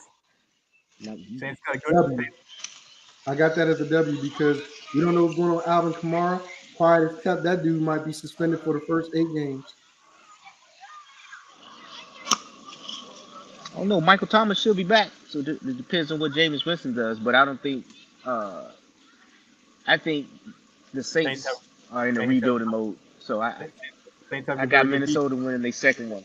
Ooh, yeah, I got Minnesota winning their second game. I got them with a loss there. The Saints have a very good defense. Is that in New Orleans? That's at Saints. Yes, in New Orleans. Oh, all right. Switch that for me. My bad. That's a loss for Minnesota. Man. No problem. I agree with that. 1-3. Home against the Bears. W. Yeah, that's a win. At the Dolphins. W. I got him coming out. That's a late September, early October game in Miami. So it could, and this is my weather forecaster coming out. That game could get postponed due to a hurricane strike. So but I would say, yeah, I give Miami the win. I say Minnesota loses that one. Okay. Home against the Cardinals. I give him an L. Because that should be. Is it? Hold up. Is that week 5 or week 6? 1, 2, 3, 4, 5, 6, 7. Week 7. Oh yeah, because Hop is back. Hop in Hollywood. Yeah, Cardinals win that one. Again, you ain't gonna like this, but Hollywood Brown, just like most Oklahoma players, overrated. Thank you. Whatever. And with Hopkins, if that's Hopkins' first game back, that's the second game back. No, it's his first. This is first. Yeah, it'll be his first game back. So the chemistry may or may not be there, but again, I don't trust Kyler Murray with anything, so I give Minnesota the win there. His dude. Oh my God. He's a Michigan man through and through. Okay. Commanders. Home. Have to win. I think what this is a homer pick. I ain't gonna lie. I'm gonna pick Washington. Okay, that's an L. Okay. Yeah, I'm faithful to Washington, but they're not gonna win that game. You ain't faithful to Washington for nothing. My man. We keep it real, man. Hey, until Dan Snyder sells, I you feel can't you, really bro. trust the organization. I feel you, brother. Go ahead, JP. At the Bills. L. That's a loss. Home against the Cowboys. That's a loss. Yeah, I'm gonna give him an L too. I disagree. I think they're gonna win that one. Home against the Pats. W. Yeah, they can win. They can win that one. Home against the Jets. W. Because they're at home. Yeah, that's a win. I give Minnesota the win there. Home against the Lions. W. Another win. Okay. Home against the Colts. Ooh, against Matty Ice and Taylor. Ooh, what receiver did the Colts pick up? I know they drafted one. I need to know who they got. Alec Pierce. Oh man, Alec this is Pierce. a tough game. This is a tough game because the defensive coordinator comes over to the Vikings from the Colts. Oh no, he didn't. Oh, that's a tough game for me, man. It's not I got the Colts. I got the Colts winning that. Yeah, I'll give it to the Colts. I like the Colts defense better. Yep, exactly. At Green Bay. W. At That's Green a Bay. loss. Yeah, that's a loss, man. Nah, I got that as a W. Okay. And the last game is At Chicago. Yeah, at the Bears. W. Yeah, they'll win that.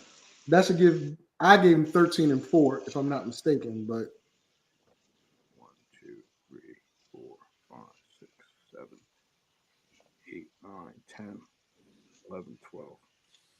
Okay, 13-4. All right. What about you? Hold on. 1, 2, 3, 4, 5, 6, 7, 8, 9, 9 and 8, 13-4. That's a big difference. I got them 9 and 8, man. y'all don't believe. Yeah. I got them 9 and 8 too, JT. Yeah. Yeah. Look. Okay, You know can trust what? Kirk Cousins all you want. I didn't say I trust him. I believe in this. You put them 13-4. That's a lot of trust. It's That's good. where the W's gonna come from. Not all in Kirk He's on. Cousins. It's not all in Kirk Cousins. Yes, it is. No, man. I think, as I said, if you look at how Todd Gurley was used, right? I think you're going to see a big use of Dalvin Cook that way. The screen game, the run game is already there. Thielen and Jefferson are proven. All you got to do is keep making first downs. Just keep making first downs. Keep your defense off the field. And I think what's wrong with the screen game? More people gonna pick up on the screen game. What's gonna happen in their screen game? And just because it's Kirk Cousins, more of those screen passes gonna turn into pick sixes. I hope not. And that's gonna be the downfall of the offense. Like you said, if most defenses are like, we're gonna not necessarily double team, but we're gonna make sure we cover your receivers and the tight end. So yeah, you're gonna leave Dalvin Cook open, so to speak. But eventually, there's gonna be that outside linebacker that's gonna leak out and pick off 1 or 2 of those passes that can become pick sixes, which is Kirk Cousins' MO. Okay. He's not Jameis. He's not a 30 for 30 guy. He could be. He should be. In Washington, he should have been. Oh my God. But I'll do it this way. JT claimed he's going to be getting a lot of players off this team for fantasy. For me, I'm not getting a lot of players off the team that's going to be 9-8 because that tells me they're going to be struggling. Yeah, some individuals might have some good games, but I'd rather go with a team and players that are going to be consistent and win. The team may be struggling, but we're talking about fantasy. I know. I just said that. That's totally different. I just said that. Again, Totally Kirk Cousins is gonna put that offense in a situation where he's got to throw the ball a lot. So like JT is saying, yeah, Thielen and Jefferson and Smith could probably get their numbers because in the fourth quarter he ain't gonna have no reason but to throw the ball because they can't go to Dalvin Cook anymore. And it could be that Dalvin Cook can make those numbers up in the screen game. But again, it's Kirk Cousins. I'm telling you, I don't trust Kurt, but if they use Dalvin Cook the way I think they're going to use Dalvin Cook, Jefferson and Thielen and Irv Smith are going to be open for those times where Kurt is going to have to produce. I'm just thinking they're going to do better than Green Bay by a game. Now, with that being said, that ends the NFC North. JT, how much time do you have? Because we didn't even test the AFC North, which I know we were supposed to do. Yeah. How much time you got? I got time, but you only about got 9 minutes, 8 minutes to change in Blog Talk?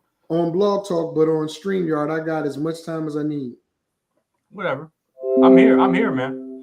All right, what you got, Tony? You got to go, or you good for another hour? No, we at the pool for a minute. So I ain't got nothing going on.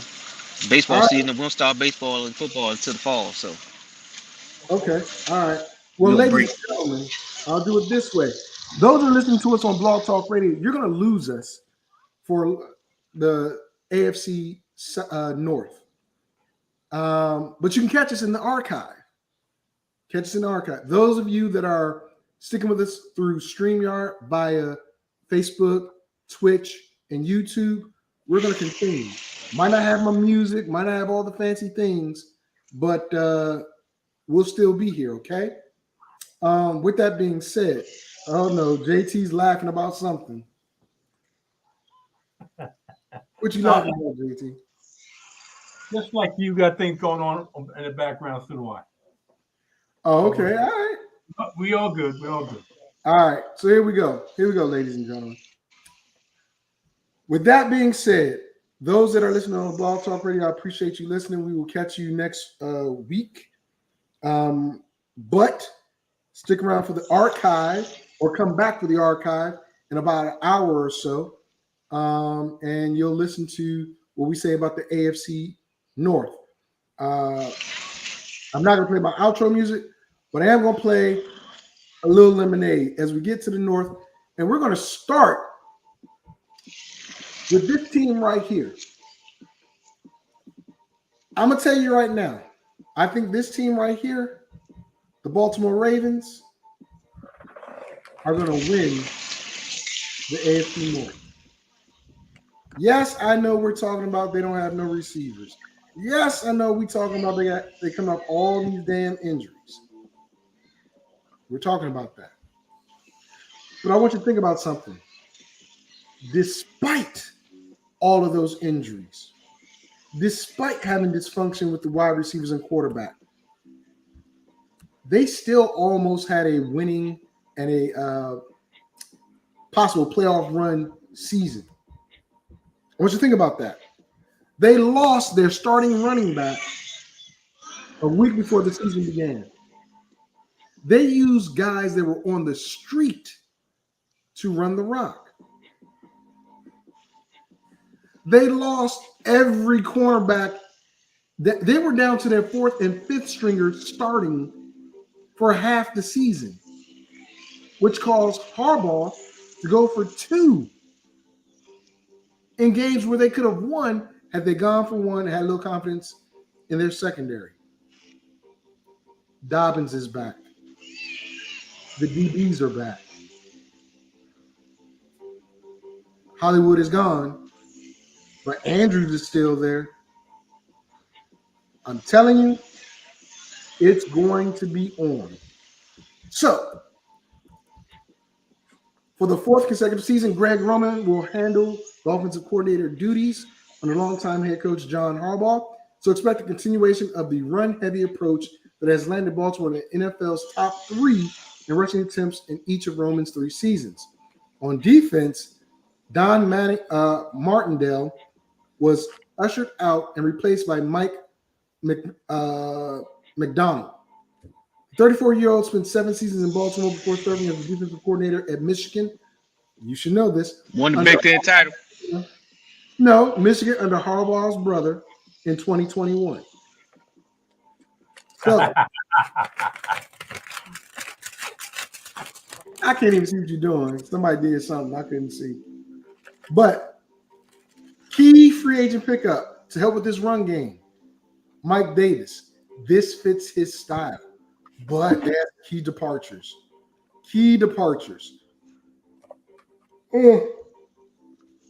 I'm sorry. And it's mainly offense, if not all offensive departures. Marquise Brown, Hollywood, traded to the Cardinals. Sammy Watkins, bye-bye, went to Green Bay. Miles Boykin went to Pittsburgh. Devontae Freeman, unsigned. Latavius Murray, unsigned. Tyson Williams, tender withdrawn, meaning they tendered him, but then they said, we're not needed to you. But they drafted Tyler Badie in the 6th round, running back. Here's the deal. I'm not sure if Lamar signed a contract yet. Did he sign a free agent contract yet? No, they're still in talks. Still in talks. So he's on that 5th-year option. He's coming back off of an injury. Last year, he threw the most interceptions he's ever thrown in a season, 13.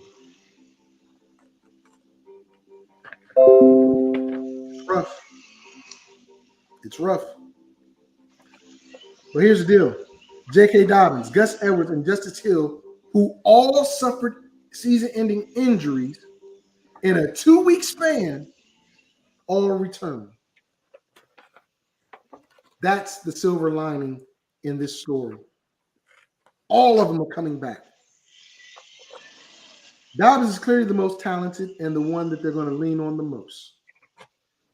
Justice Hill probably be the odd man out with them bringing in Mike Davis because Mike Davis is a sledgehammer. Justice Hill isn't, but he's okay. Gus Edwards, he's reliable. Now, Dobbins had 925 total yards and 9 touchdowns in part-time duty as a rookie. I expect that to be more than doubled this year. Here's the issue, though. You got a second-year receiver in Rashad Bateman, who I thought was really good coming out of Minnesota in college. He's the number 1 guy. He has hands. He doesn't have speed, but he has hands and he has the body type. Last year, 45 receptions, 515 yards, and 1 touchdown. Devin Duvernay was a 33 receptions, 272 yards, 2 touchdowns. But he also was a special team standout, right? He went to the Pro Bowl as a special teamer.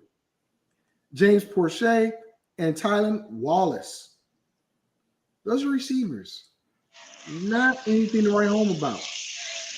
But a possession receiver, 60 seconds. Very good. Pay no mind to that countdown. That's Blog Talk Radio. Tight end, as you know, Mark Andrews remains a top tight end in fantasy and the NFL. Period. That doesn't change.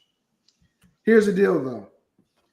Dobbins and Jackson might be bust. I say Dobbins because you never know if somebody's going to return off an ACL injury. But with today's modern medicine and yesterday's modern medicine, he might come back better than ever. Or he just might come back. Jackson missing the last 5 games. 10 seconds. And not being in camp. Not a good look. With that being said, those are the two I look out for as being bust. Tony and then JT. Well, the Ravens' offense is predicated around Lamar Jackson, and he's proven no matter what weapons are or are not in that offense, he's proven that he'll make it work as long as he's healthy. So uh, I think, yeah, Dobbins coming back basically a little bit fresher, although coming back off an injury could help that offense. I think the key to that offense is his connection to Andrews, and then how he builds that chemistry with those receivers. Because again, as you've seen in any given season with the Ravens, he's not he. Although the offense may look like it's heavily dependent on the receivers to do stuff, Lamar Jackson is like, I'll lean on my running backs, my offensive line, and my legs versus my arm. Even though, like he said, when he came into the draft, people wanted him to be a receiver versus quarterback. He was like, I can still be a quarterback. He's not. He didn't throw like what people expect quarterbacks to throw. And again, people try to put him in that mold because everybody wants the Peyton Manning, the Aaron Rodgers, Tom Brady style quarterback. But now in today's offenses, you got to be a little bit more mobile along with being accurate. Accuracy has never been his strong suit, but his legs has always been his out of, okay, well, if I can't throw it, I can definitely get the first down or touchdown with my legs. So I think the defense comes back a little bit stronger, especially after all the injuries. And I think the offense, it takes a few steps up. But again, being in a division where literally everybody outside of Cincinnati is rebuilding, and Cincinnati won that division at 10-7, it's very easy to see, even depending on their schedule, how Baltimore can come back and rebound off of what they did last year. Like you said, they missed it. If he'd have played those last, they were kind of in a similar situation the Colts were in last year. If he would have won one of those two games, they would have been in the playoffs. So they have what they need there. It's just putting it all together and having it sustain itself over a 17-week period. So I see, like you said earlier, I see Baltimore coming back, not necessarily stronger, but 2 to 3 games better than they were last year and winning that division. Probably end up as the 3 or the 4 seed in the conference. I am not a big Lamar Jackson fan. This offense is, in my opinion, limited because of Lamar Jackson. They're the least thrown to wide receivers in the league, not just in the conference, in the league. Their main thing is running the football, which puts the offense in limited form. Plain and simple, they're limited. So if it's a high-powered offense they go against, they struggle to score points against a team that can put up points. And because the fact is, you rely on the tight end, you can box the tight end in. I can guarantee, because they're wide receivers. I look for this one wide receiver, Deshaun Watson, to have a decent year because there's no other good wide receivers out there. Duvernay in Baltimore, come on. That's Rashad Bateman is their number one wide receiver. I think he can be a number one. Short, long, I think he can do both. Where Hollywood Brown was a long guy, not a short guy. This offense is limited. That's why you see them struggle in the playoffs. Because when you get dynamic quarterbacks that can put up points, they can't put up a lot of points because they're not built that way. So, no, I agree. And here's the only thing, and the only way I see Baltimore not winning the division. Tony said it, you said it. Lamar's legs. Lamar's injury was his legs. So if he can't come back and still have that juice, it's going to be a problem for Baltimore. But he's young enough. get over the injury, and move forward. With that being said, JT, let's go over the 7. At the Jets. W. Yeah, that's an easy one. At the Jets. Win. Home against the Dolphins.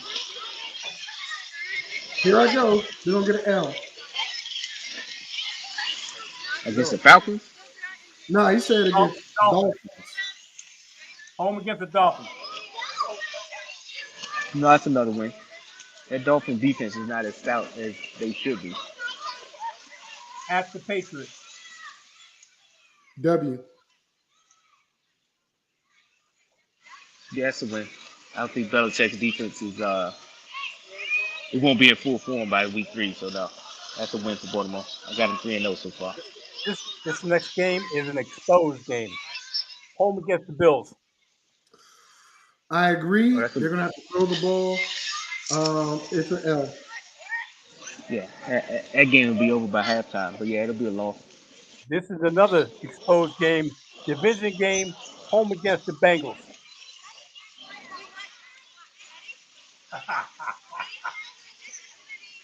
It's at home. Home.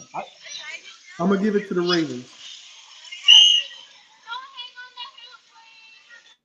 Yeah, I think, like I said, if Baltimore's defense is healthy, I don't think, and again, I don't think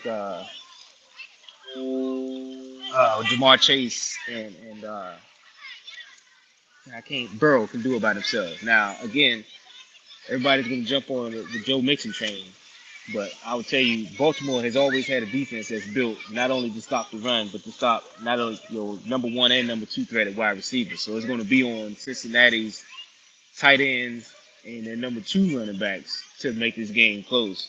But yeah, I give Baltimore the win off of Jason Tucker field goal.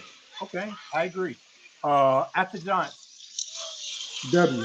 That's a win.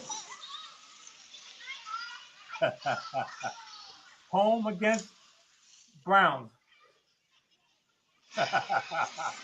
Well, you know it ain't going to be Deshaun, so that's a W. I saw what you sent me, but he ain't going to be playing by then. Okay. So, a W. Okay. Yeah, I think the league is pushing for a year suspension. The NFLPA is probably going to look at 6 to 8. So I don't think Jacoby Brissett can carry that team through 8 weeks. So yeah, I got Baltimore winning that one. I agree.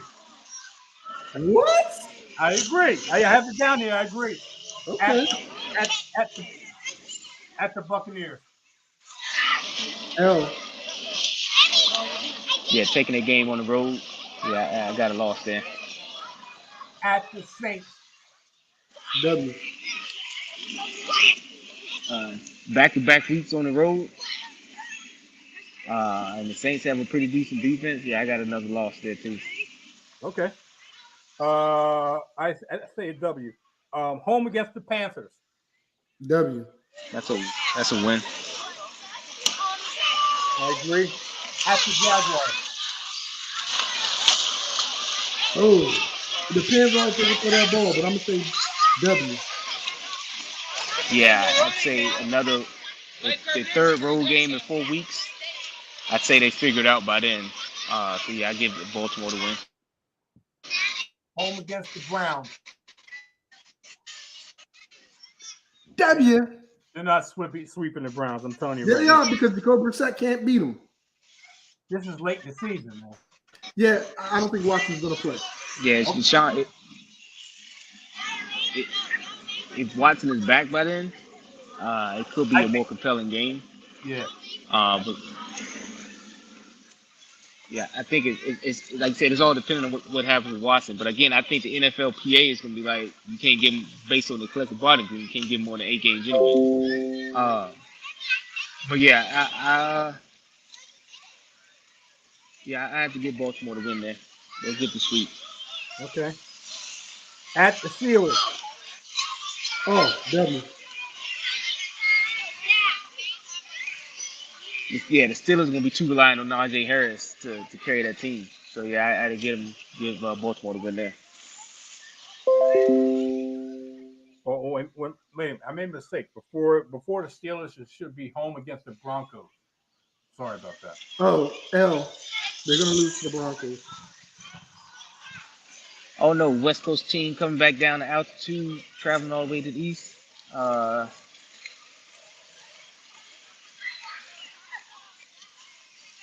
I think Lamar Jackson gets the best of Russell Wilson. So yeah. Okay. Now I'll go at the Browns. I already told you. W. Okay. Like George.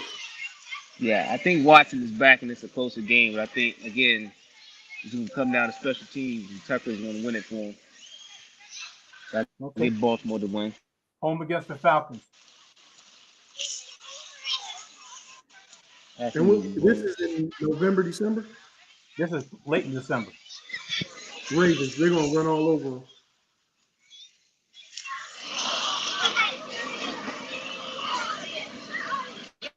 Out the Falcons. Home against the Falcons, Tony.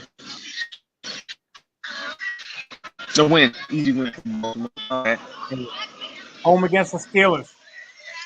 They sweep the Steelers. They'll sweep the Steelers? Okay.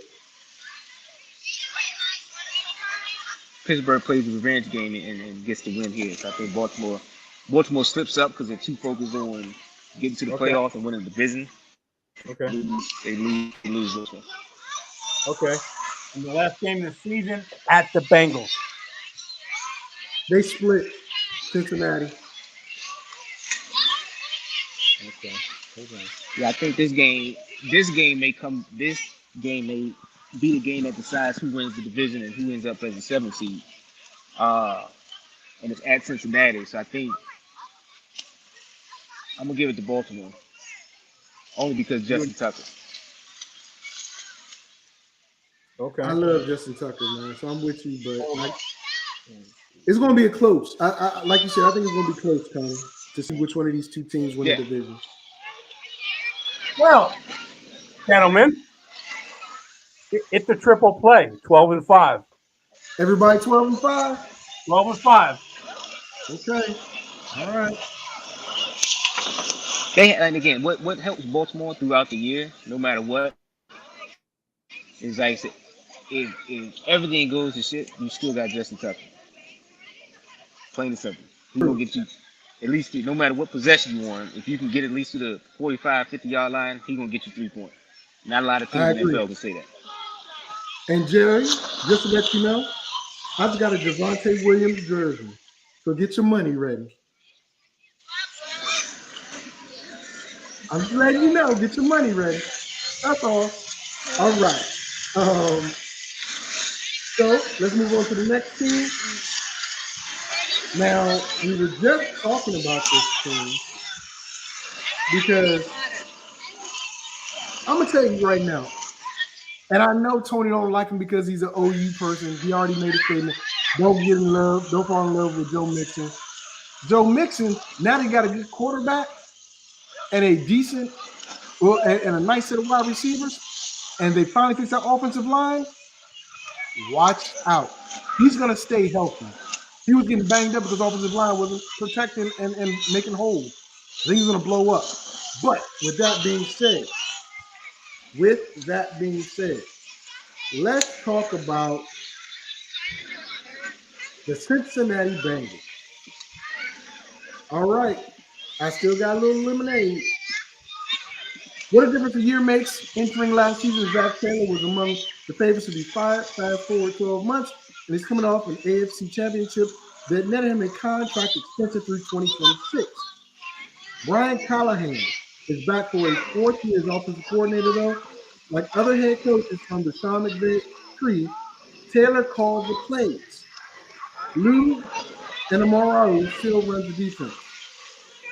And by the way, Lou has said he's not a fan of players taking vacations at this time frame. He said they need to be focused on getting ready for the season right now. And this one right here is a big one because CJ left. Hayden Hurst is not a slouch. Hayden Hurst can block. Hayden Hurst can catch. Also, they picked up Alex Kappa, Tampa Bay Buccaneers offensive lineman, and Lael Collins. He might get a lot of holding calls, but he can block. CJ Uzama left, went to the Jets. What can I say about Joe Burrow? 4,611 yards, 34 touchdowns. And he shut out the last week. He got beat up a lot because of that offensive line. I think that's not going to happen this year. Joe Mixon. Get with me, Tony. Bounce back with his season being the best last year. Set a career highs and carries 292, 1,519 yards, 16 touchdowns. All while battling through ankle. I'm telling you, he's a good back. They have him listed as a running back 2. I don't think he's a running back 2. Low end 1. So yeah, I guess you can say it too. Giovanni's gone, and Samaje Perine took over. He did decently, but I saw some times where he kind of messed up. One of the best wide receiving cores in the NFL. Jamar Chase, rookie, he looked like doo-doo in preseason. But rookie year, 81 receptions, 1,455 yards, and 13 touchdowns. T. Higgins in his second year, 74 receptions, 1,091 yards, 6 touchdowns. Tyler Boyd, the old head of the group, 67 receptions, 828 yards, 5 touchdowns. Listen, you had Hayden Hurst and Drew Sample, who's more of the blocking tight end. It's going to be dangerous. And you fix the offensive line, and the defense is pretty good. They got Bates back. They got the other safety back. Cornerbacks are good. It's going to be interesting in Cincinnati. I don't see them winning the division again, but I do see them causing a lot of damn trouble. JT, let's go. What you think? All right. Believe it or not, I said that Joe Burrow was a good quarterback, but if you look at his numbers, he was inconsistent. He had a lot of single-digit numbers in fantasy. But when he had the big numbers, they compensated for single numbers. But he was inconsistent. He had a lot of games that were single-digit numbers in his fantasy. Now, in reality, he put up some numbers. He put up in some clutch moments with a better offensive line. I gotta believe this team is going to be competitive. Let me put it that way. But it's key that they keep number 9 upright and healthy. Otherwise, you're going to get the type of play less than Andy Dalton in the backup quarterback. So he is that mainstay, like typical team that's got is in playoff contention, even Super Bowl contention. They've been in the Super Bowl. Is the key is the quarterback. Keep the quarterback healthy with a better play on the offensive line, which they should have. Quarterback play should be better. Running back play should be better. And getting the ball to the wide receivers. Tyler Boyd, Jamar Chase, and I'm loving T. Higgins. They got a triple threat. All right, Tony, real quick. What you think about Cincinnati? I think year 2 for Jamar Chase would be totally different than year 1. Again, it's only been a few rookie receivers that come out and do what he did or better than he did, and then duplicate that or get close to duplicating that. The only one I can think of in the last 30 years is Randy Moss, and he ain't no Randy Moss. So, yeah, they'll be a force in the conference. And in the division, they'll basically be chasing Baltimore the whole time because again, Cleveland and Pittsburgh's gonna rely on the defense. Cleveland's gonna be hopefully relying on the running game most of the time. So, um, can they duplicate what they did, make a 10-7 run, and then run through the playoffs without having a single home game? Probably not. But I have them as a playoff team, potentially as either the 5 or 6 seed, and then like I said, I think they help the offensive line, but like you said, Collins is going to put them in situations with all these holding calls where Justin Jefferson can now be double teamed. And so that means T. Higgins and the other receivers have to have one-on-one battles so they can win, and they have to win in order to get those second and 10s that were turned into second and 15s and third and 15 because of holding calls. The defense, in and of itself, yeah, it's decent. Again, it got exposed a little bit throughout the playoffs and the Super Bowl, but it'll hold its own. But yeah, I'm looking at potentially 10-7, maybe 11-6 at best, and then they won't make a first round exit. They'll probably be there'll be a divisional round exit out of the playoffs. They going back to the AFC Championship, but I ain't gonna get into it. All right, so let's get to the schedule, JP. Okay. Steelers at home. W. That's a win.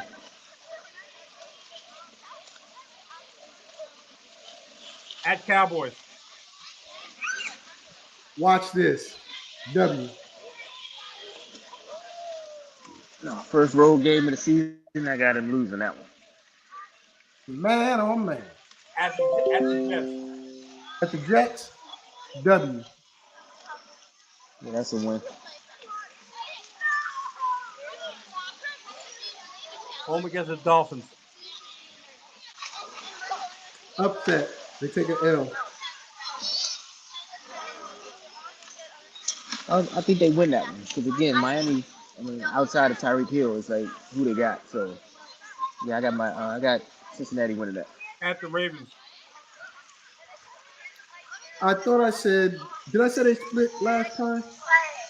Yeah. Well, I didn't say they. Yeah, I did say they split, didn't I? Yeah. So I'll give it to Cincinnati. You give the win to Cincinnati here. Yeah. At Baltimore. Yeah, because they play them at the last game of the season, right? They played Baltimore the last game of the season. Yeah, and Baltimore wins that one. But go ahead. No, I got Cincinnati losing that one. Okay. At the Saints. W.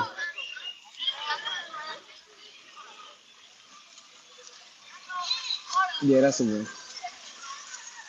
Home against the Falcons. W. Another win. At the Browns. Another win. So winner. Hold up. Let me make sure my fingers can be seen. West Side. Home against the Panthers. W. That's a win. At the Steelers. W. I got the Pittsburgh defense, like I said, pulling off an upset here. So I get Pittsburgh that one. That is a possibility. That is a major possibility. At the Titans. L. Payback. That's what I said. L. Yeah, I give Cincinnati loss there. Home against the Chiefs. Now, don't get me confused here. I still think the Chiefs will be the worst team in the AFC West. Yes, I said it. But I think they get payback and beat Cincinnati. Oh, okay. Yeah, it's in Cincinnati, right? Yes. No, I think I get that one. I get that one to Cincinnati. I agree. Home against the Browns. They split with the city of Cleveland. They take an L on that one. I'll give Cincinnati the win there. Okay, great. Home against the Bucks. Take an L. Yeah, that's a loss. Wow. At the Patriots. W. Yeah, they'll beat Belichick.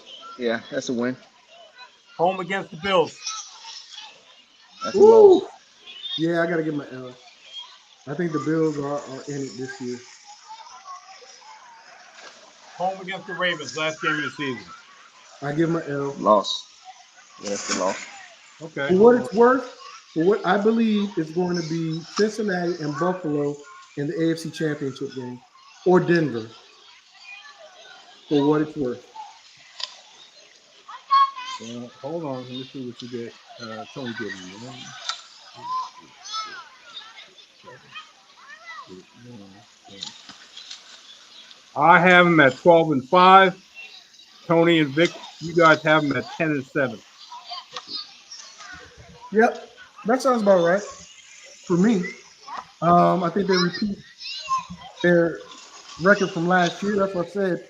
I don't think they're going to repeat as division champions, but I think they're going to win enough games to playoffs and then make a push again to the AFC Championship game. I really think Yeah, so. I got them getting past the first round. I don't see them winning 2 games on the road this playoffs. Okay. Well, let's go to the next team. So let's play a little lemonade. We're gonna buzz right through these teams. That takes us to them Cleveland Browns. Woo! Listen, I don't 0-17. even need to read this. I don't even need to read this. Key free agent additions: Deshaun Watson, Jacoby Brissett, Amari Cooper, King Grant.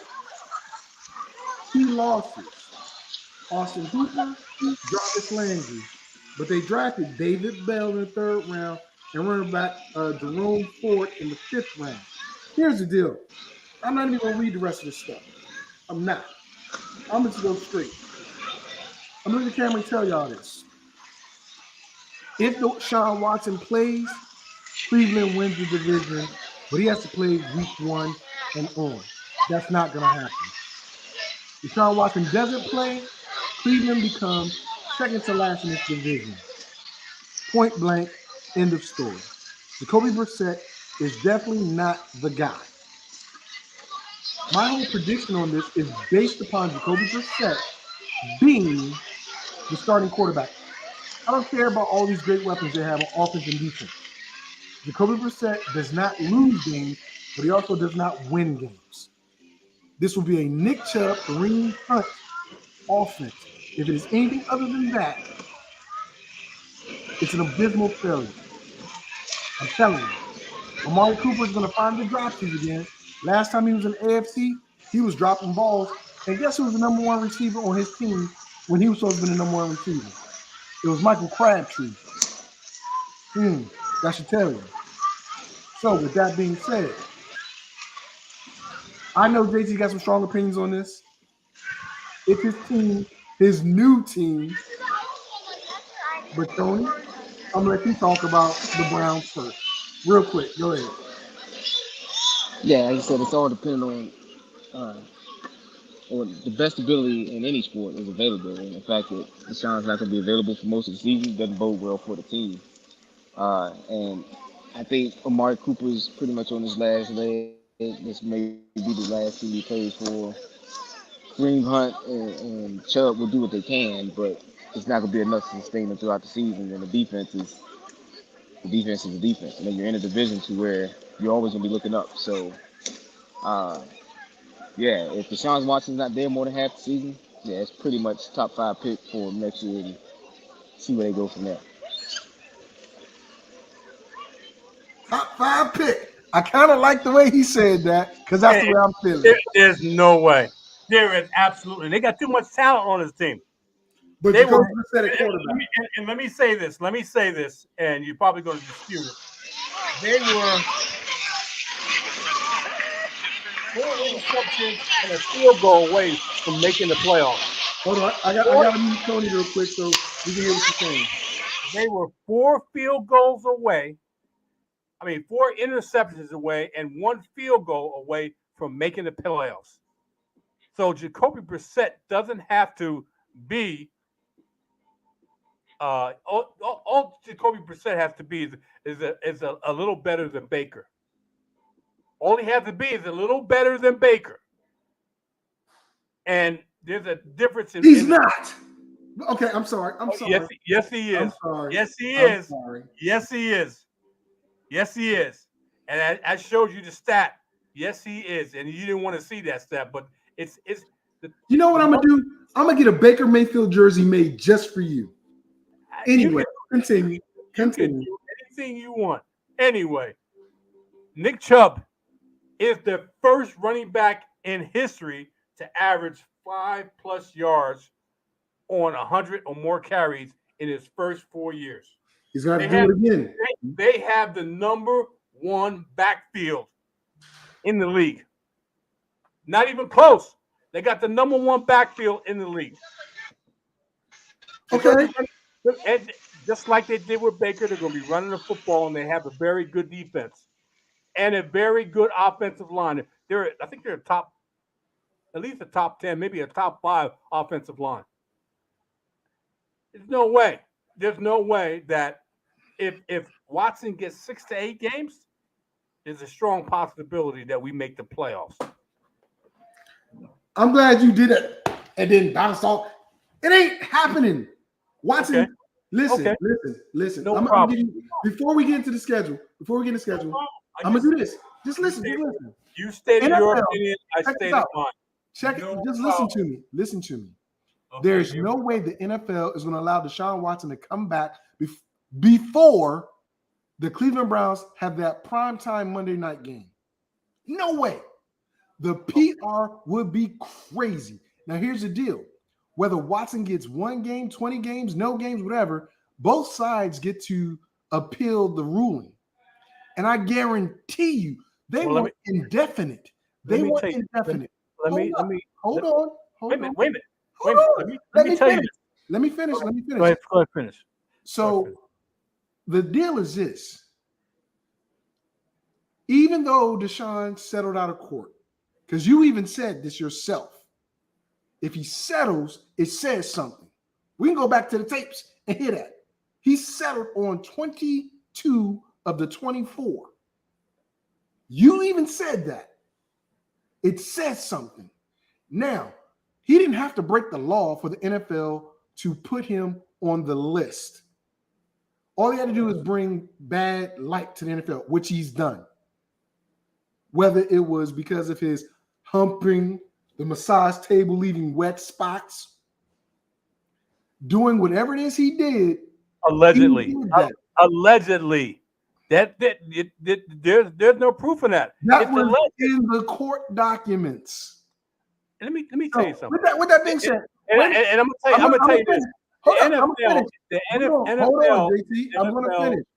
Let me finish. I'll give it to you because I know Tony wants to talk too. Yeah.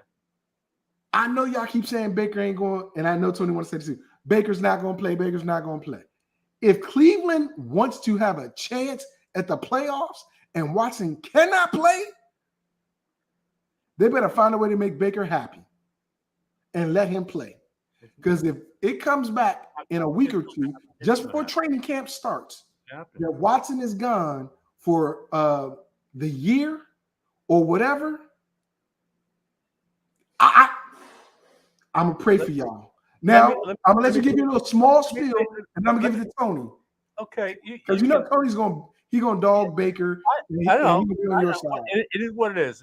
Everybody's got their opinion. But do you know that the NFL interviewed 12 of the accusers? They interviewed 12 and only presented at the hearing 5 that they felt. So they interviewed 12, but only presented 5 cases. 5. Okay. And if Sue Robinson, who happens to be the judge, decides that no punishment, and I'm not saying that's going to happen, she decides no punishment, Goodell can't appeal. Did you know that? He can't appeal. Okay. Okay. Let me let Tony in. Tony, turn your mic on and say what you're gonna say about Baker, because I know you're gonna dog him. Sorry, man. You can say, don't even worry about it. It's all good. But remember, I have the mute button if you start talking that yin yang. It's all good. Don't even worry about it. Cleveland and Baker Mayfield have already made their stances. They basically, like, Baker doesn't want to play for Cleveland, and Cleveland's like, we don't want you to play. The problem is they don't have enough suitors or can't get enough in return for him.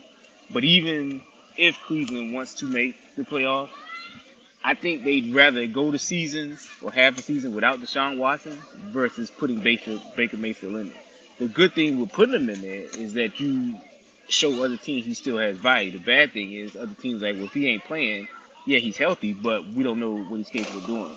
But I don't see Baker playing in Cleveland at all this season. And then with the Deshaun Watson thing, it's more or less, like you said, it's up to what Ms. Robinson decides. Like I said, what was it, last year when I first came on with you guys, when I was in Colorado, it all seemed hazy. It all seemed weird that all this was popping up while the accuser was next door neighbors with the Houston Texans owner, or the accuser's lawyer was next door neighbors with the Houston Texans owner. But now with the lawsuit coming out, basically saying Houston was behind, or if Houston knew of all this and did nothing about it, kind of changes things. But ultimately, I think, like you said, I look at it like this: is what some of these women detailed a stain on the NFL? Probably. But NFL owners have done a whole lot worse, and none of them got punished for any of it. And I'm sure that's what the NFLPA is going to argue when it comes to whatever punishment they decide to dole out for Watson. So, I don't ultimately see that, because I think it's collectively bargained. Like I said, unless he did something egregious, which even if he settles, it doesn't necessarily say he did anything egregious. But even if he settles, they can't suspend him without cause for more than, I think, 6 to 8 games. So with that, Cleveland can, like I said, they won't necessarily be playing for the playoffs when he comes back, but they're going to be building for next year, which gives them, it won't be, like I said, it won't be a top 5 pick, but it will give them that middle tier pick that they can probably trade up for to get another weapon to help they them won't even have that. offense Remember, or defense. they traded their first round picks. Cleveland has no first round picks for the next 3 years. Oh, but again, they may not have none next year, but again, they can make a deal to get back in eventually. Because it said, you still, if a Kareem Hunt, let's say, has a good year, guess what he becomes next year? Trade bait. And Cleveland's gonna be like, most teams like, we'll give you a 2 for him. Cleveland's gonna be like, no, you have to give me a 1 for him. So, like I said, if the offense is running back heavy, which we all expect it to be, Kareem Hunt not only is gonna get paid, but he's also become an asset for Cleveland to say, hey, you need a running back, give me a 1 next year. And then that gives Cleveland some leverage to see what they can do based on what they finish the season with this year and then going into next season. But ultimately, I don't think Deshaun Watson gets more than 8 games. And like you're saying, the PR on that Monday Night Football game halfway through the season, will it suck? Yeah. But just like everything else or every other controversy in the NFL the last 20 years, it ain't going to stop the viewers from watching. So, Right. They'll be there. All right. Well, JT, I know you're going to mark him as undefeated, so I'm going to put you down as 18. Look, I keep it real, man. I always keep it real. All right, let's go over this. Let's go over the schedule. Hold on. Oh, one more thing. Baker Mayfield sucks. You know what? You know what? Tony, I knew you was going to do that. My man. That's right. You get a double because you try to sneak it in at the end. All right, let's go over the schedule. Panthers. At the Panthers. They'll get the W. Yeah, that's a win. I don't think Sam Darnold is going to do enough in that offense to keep them close. So. Home against the Jets. L. Yes, I don't know, the Jets traveling. Again, I have to see more. And again, it's week 2, so it's early. So Cleveland could Like if this game was in week 12, week 13, I would definitely say a Jets win. Um, but I think Cleveland has enough offense around to help Brissett, and I think they eke out the win there. So I get that win to Cleveland. Home against the Steelers. You know what? They get the W. Steelers got one of those top 10 defenses, so yeah, the offense may not do much, but I think that defense may help them out. So I think Cleveland takes an L there. Okay. At the Falcons. L. Really? Again, I don't think Mariota's going to do enough to keep them in the game. Again, weapons-wise, outside of Kyle Pitts, I don't see much that Atlanta's offense going to do to keep them in the game. So yeah, I got Cleveland winning that. Home against the Chargers. Oh, that's an L. You about to get a bunch of L's. Just realize that. You about to get like 20 L's in a row. No, it's not. Yeah, that's probably a definite one because Herbert in third year of that system, and they just brought in Khalil Mack.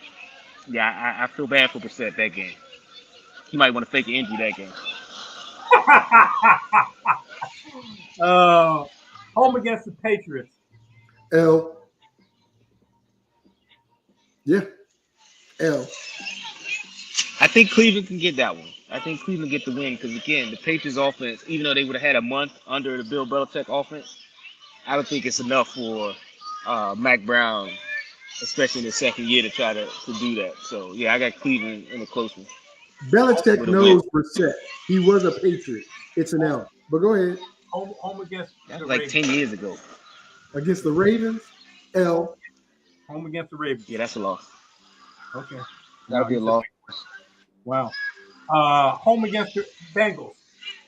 Loss.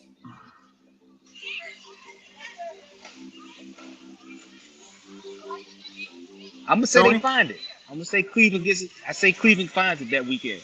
Just because, again, in the business, agree. in I home agree. rivalry, I wasn't going to say it. in the I business, agree. in home rivalry at home. Yeah, Cleveland finds it that weekend. At the Dolphins. This is the game before Deshaun possibly comes back. It's an L. Yeah, I think taking that team on the road, it's still late October, so it's still pretty warm down there. Yeah, I get that. That's a loss for Cleveland.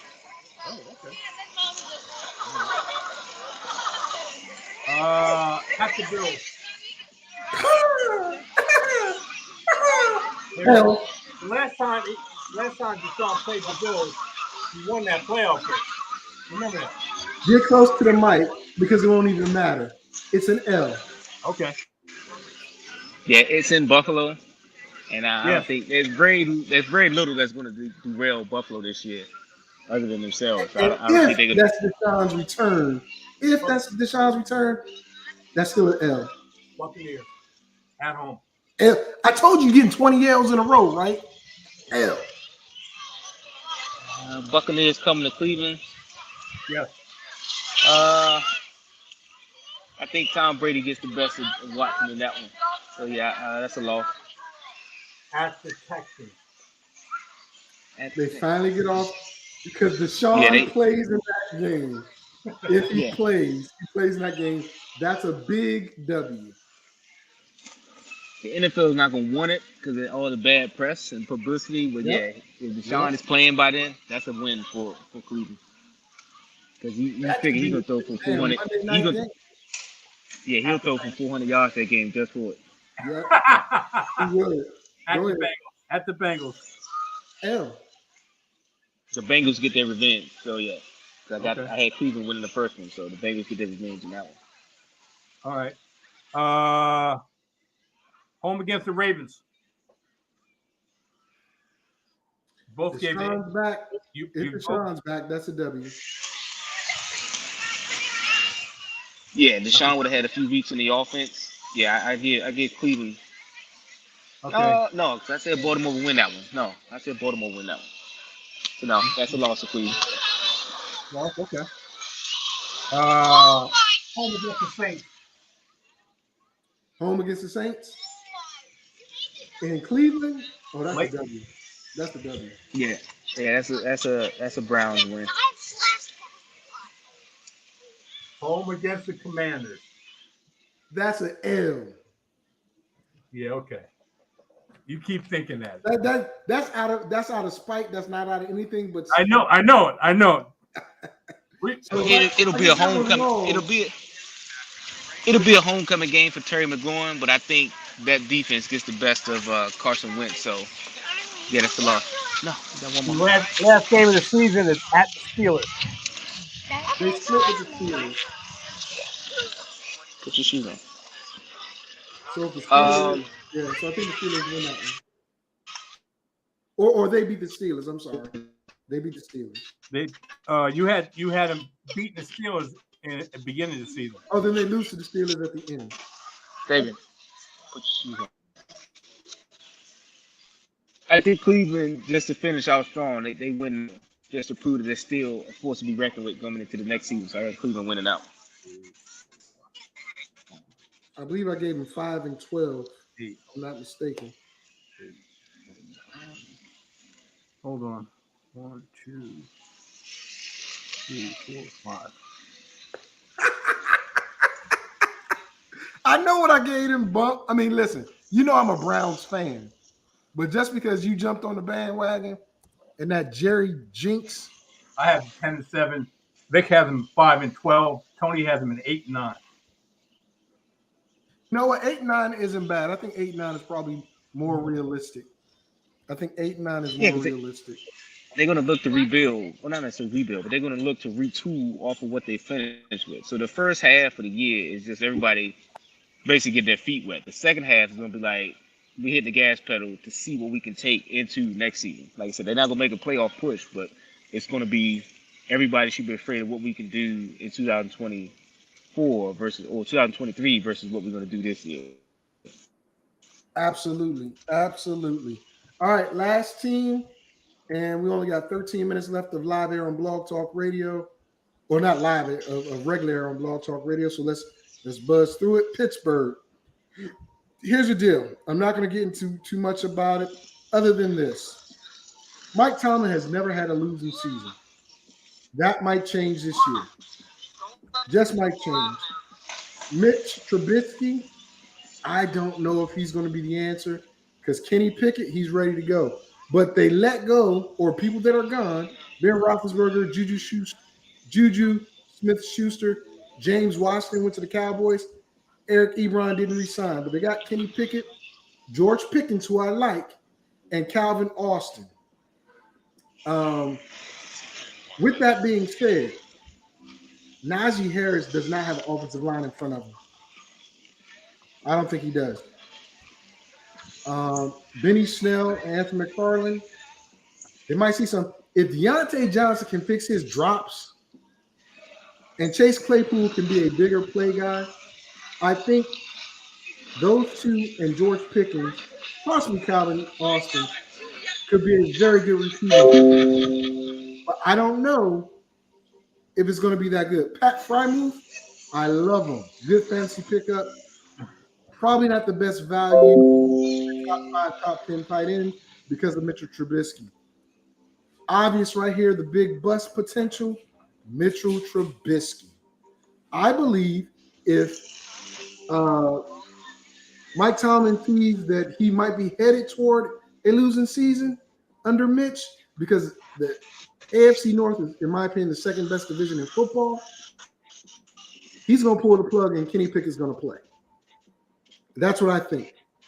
And if he's going to go out, he's going to go out guns a-blazing. With that being said, real quick, Tony, give us your thoughts, and then JT, yours, and we'll get into the schedule.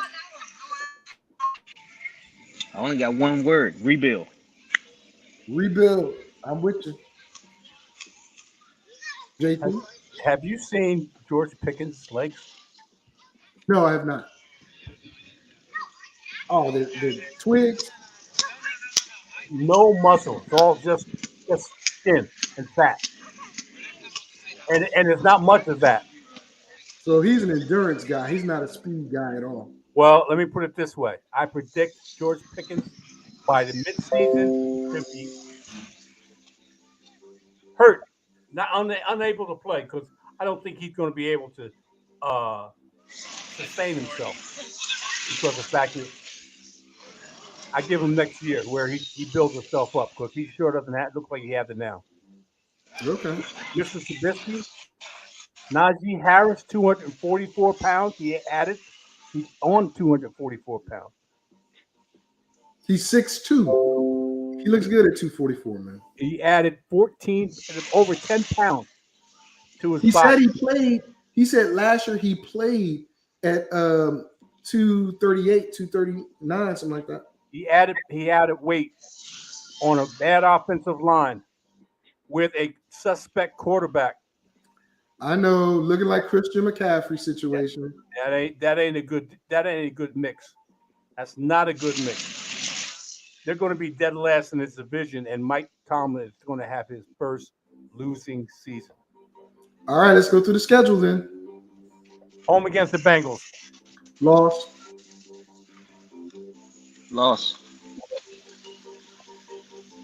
Home against the Pats. Loss. Yeah, that's a loss. At the Browns. They lose because I said they're going to split. Yeah, they lose that one. Home against the Jets. Loss. They're going to have 4-game losing streak right off the season. Yeah. All right. Yeah. Yeah, I got it. Yeah, I got him losing that, and Kenny Pickett starting in week 5. At the Bills. Loss. Kenny Pickett gonna have a bad day, but yeah, they're gonna lose that one. This is rough beginning. Home against the Bucks. Loss. Kenny Pickett starts next week. Yeah, Kenny Pickett. This will be his second game, but they still take an L. At the Dolphins. They're going to be desperate. Kenny Pickett is going to show up. They win. This is Kenny. I have Kenny Pickett's third start. So I give him the win in this one. They figured out. Home against the Eagles. Loss.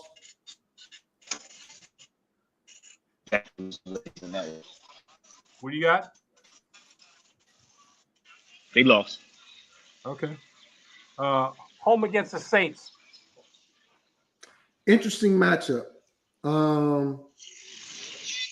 If Alvin Kamara is suspended, he should be back by then. I'm gonna give it to I'll give it to the Saints. So it's a loss. No. I take that back. I gotta think about that defense. I get out the Pittsburgh. I think Pittsburgh defense. Yeah, I think Pittsburgh defense gets them to win. That's gonna be a defensive battle. The Saints have a very good defense too. Yeah, but Jameson is on the Saints. So home against the Bengals. Loss.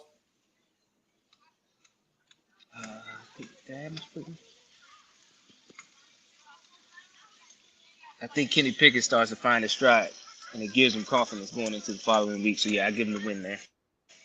Oh. Home against the Colts. Loss. I think the Colts defense bring Kenny Pickens back down to earth. So yeah, I got the Colts. And Matt Ryan is going to find a way to shred them and make it a high scoring game. So loss. Okay. Hold on. Let me just see.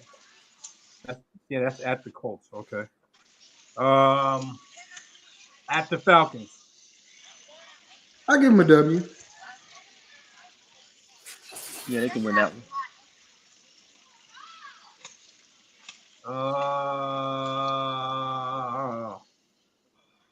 Raiders.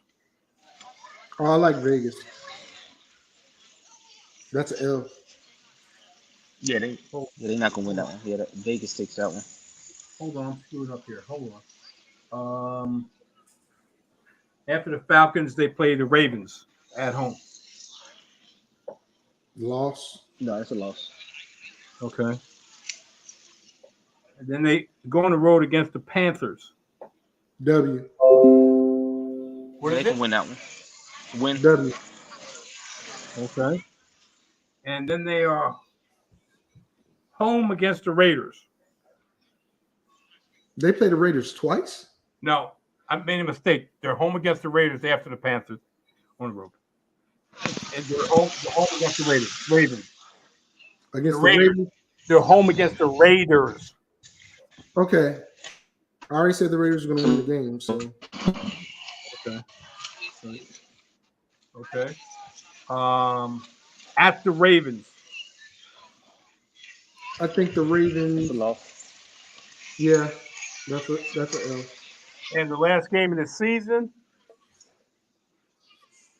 home against the Browns. I already said they were going to split, so I think that goes to Steelers. No, that goes. Yeah, I think the Steelers. Okay. Yeah, I give it to the Steelers. They win their last game and go into next season. Hey, I gave him 5 and 12 as well. You did. Damn. Well, let me see what Tony did. 1, 2, 3, 4, 5, 6. I think it was 6 and 11. 6 and 11. 6 and 11. I gave him 6 and 11, and Vic gave him 5 and 12. Well, we see it somewhat similarly, which is good. I don't know how good that is for Mike Tomlin, but wow. Okay. They ain't gonna fire him off of it. Oh no. They'll give him a year or two with Pickett as the starter and see how things roll from there. But with that being the case, ladies and gentlemen, I want to thank you all for listening to Fantasy Sports and Politics on Blog Talk Radio in the archive. We appreciate you. JT, in 20 seconds, what's happening on the master plan tomorrow? I'm going to be talking about risky wide receivers. Okay. Risky wide receivers. Okay. I want to thank Tony for coming on. Next week, we're going to knock out the AFC East, NFC East. You're welcome to come back, Tony, to talk about those two divisions. I know you got a lot to say about Washington, so we'll see. But those are You might need to have a 3-hour block for that one. well, we got a 3-hour block. You're killing me. But Might make it we'll do that. We'll do that. With that being said, I want to thank JT as well, all day, every day. For those of you watching the stream, we're going to stay on for a quick second before we got to go. But thank y'all for listening. See y'all next week. Dan Snyder out there avoiding Congress like he a fugitive. Right place. So take a step back before I get all up in your face. I know you got to live, you know I got mine. But there's like 50 other dudes holding on the phone line. Your voice will be heard, sir. Next caller, please. And if I don't concur, we can agree to disagree.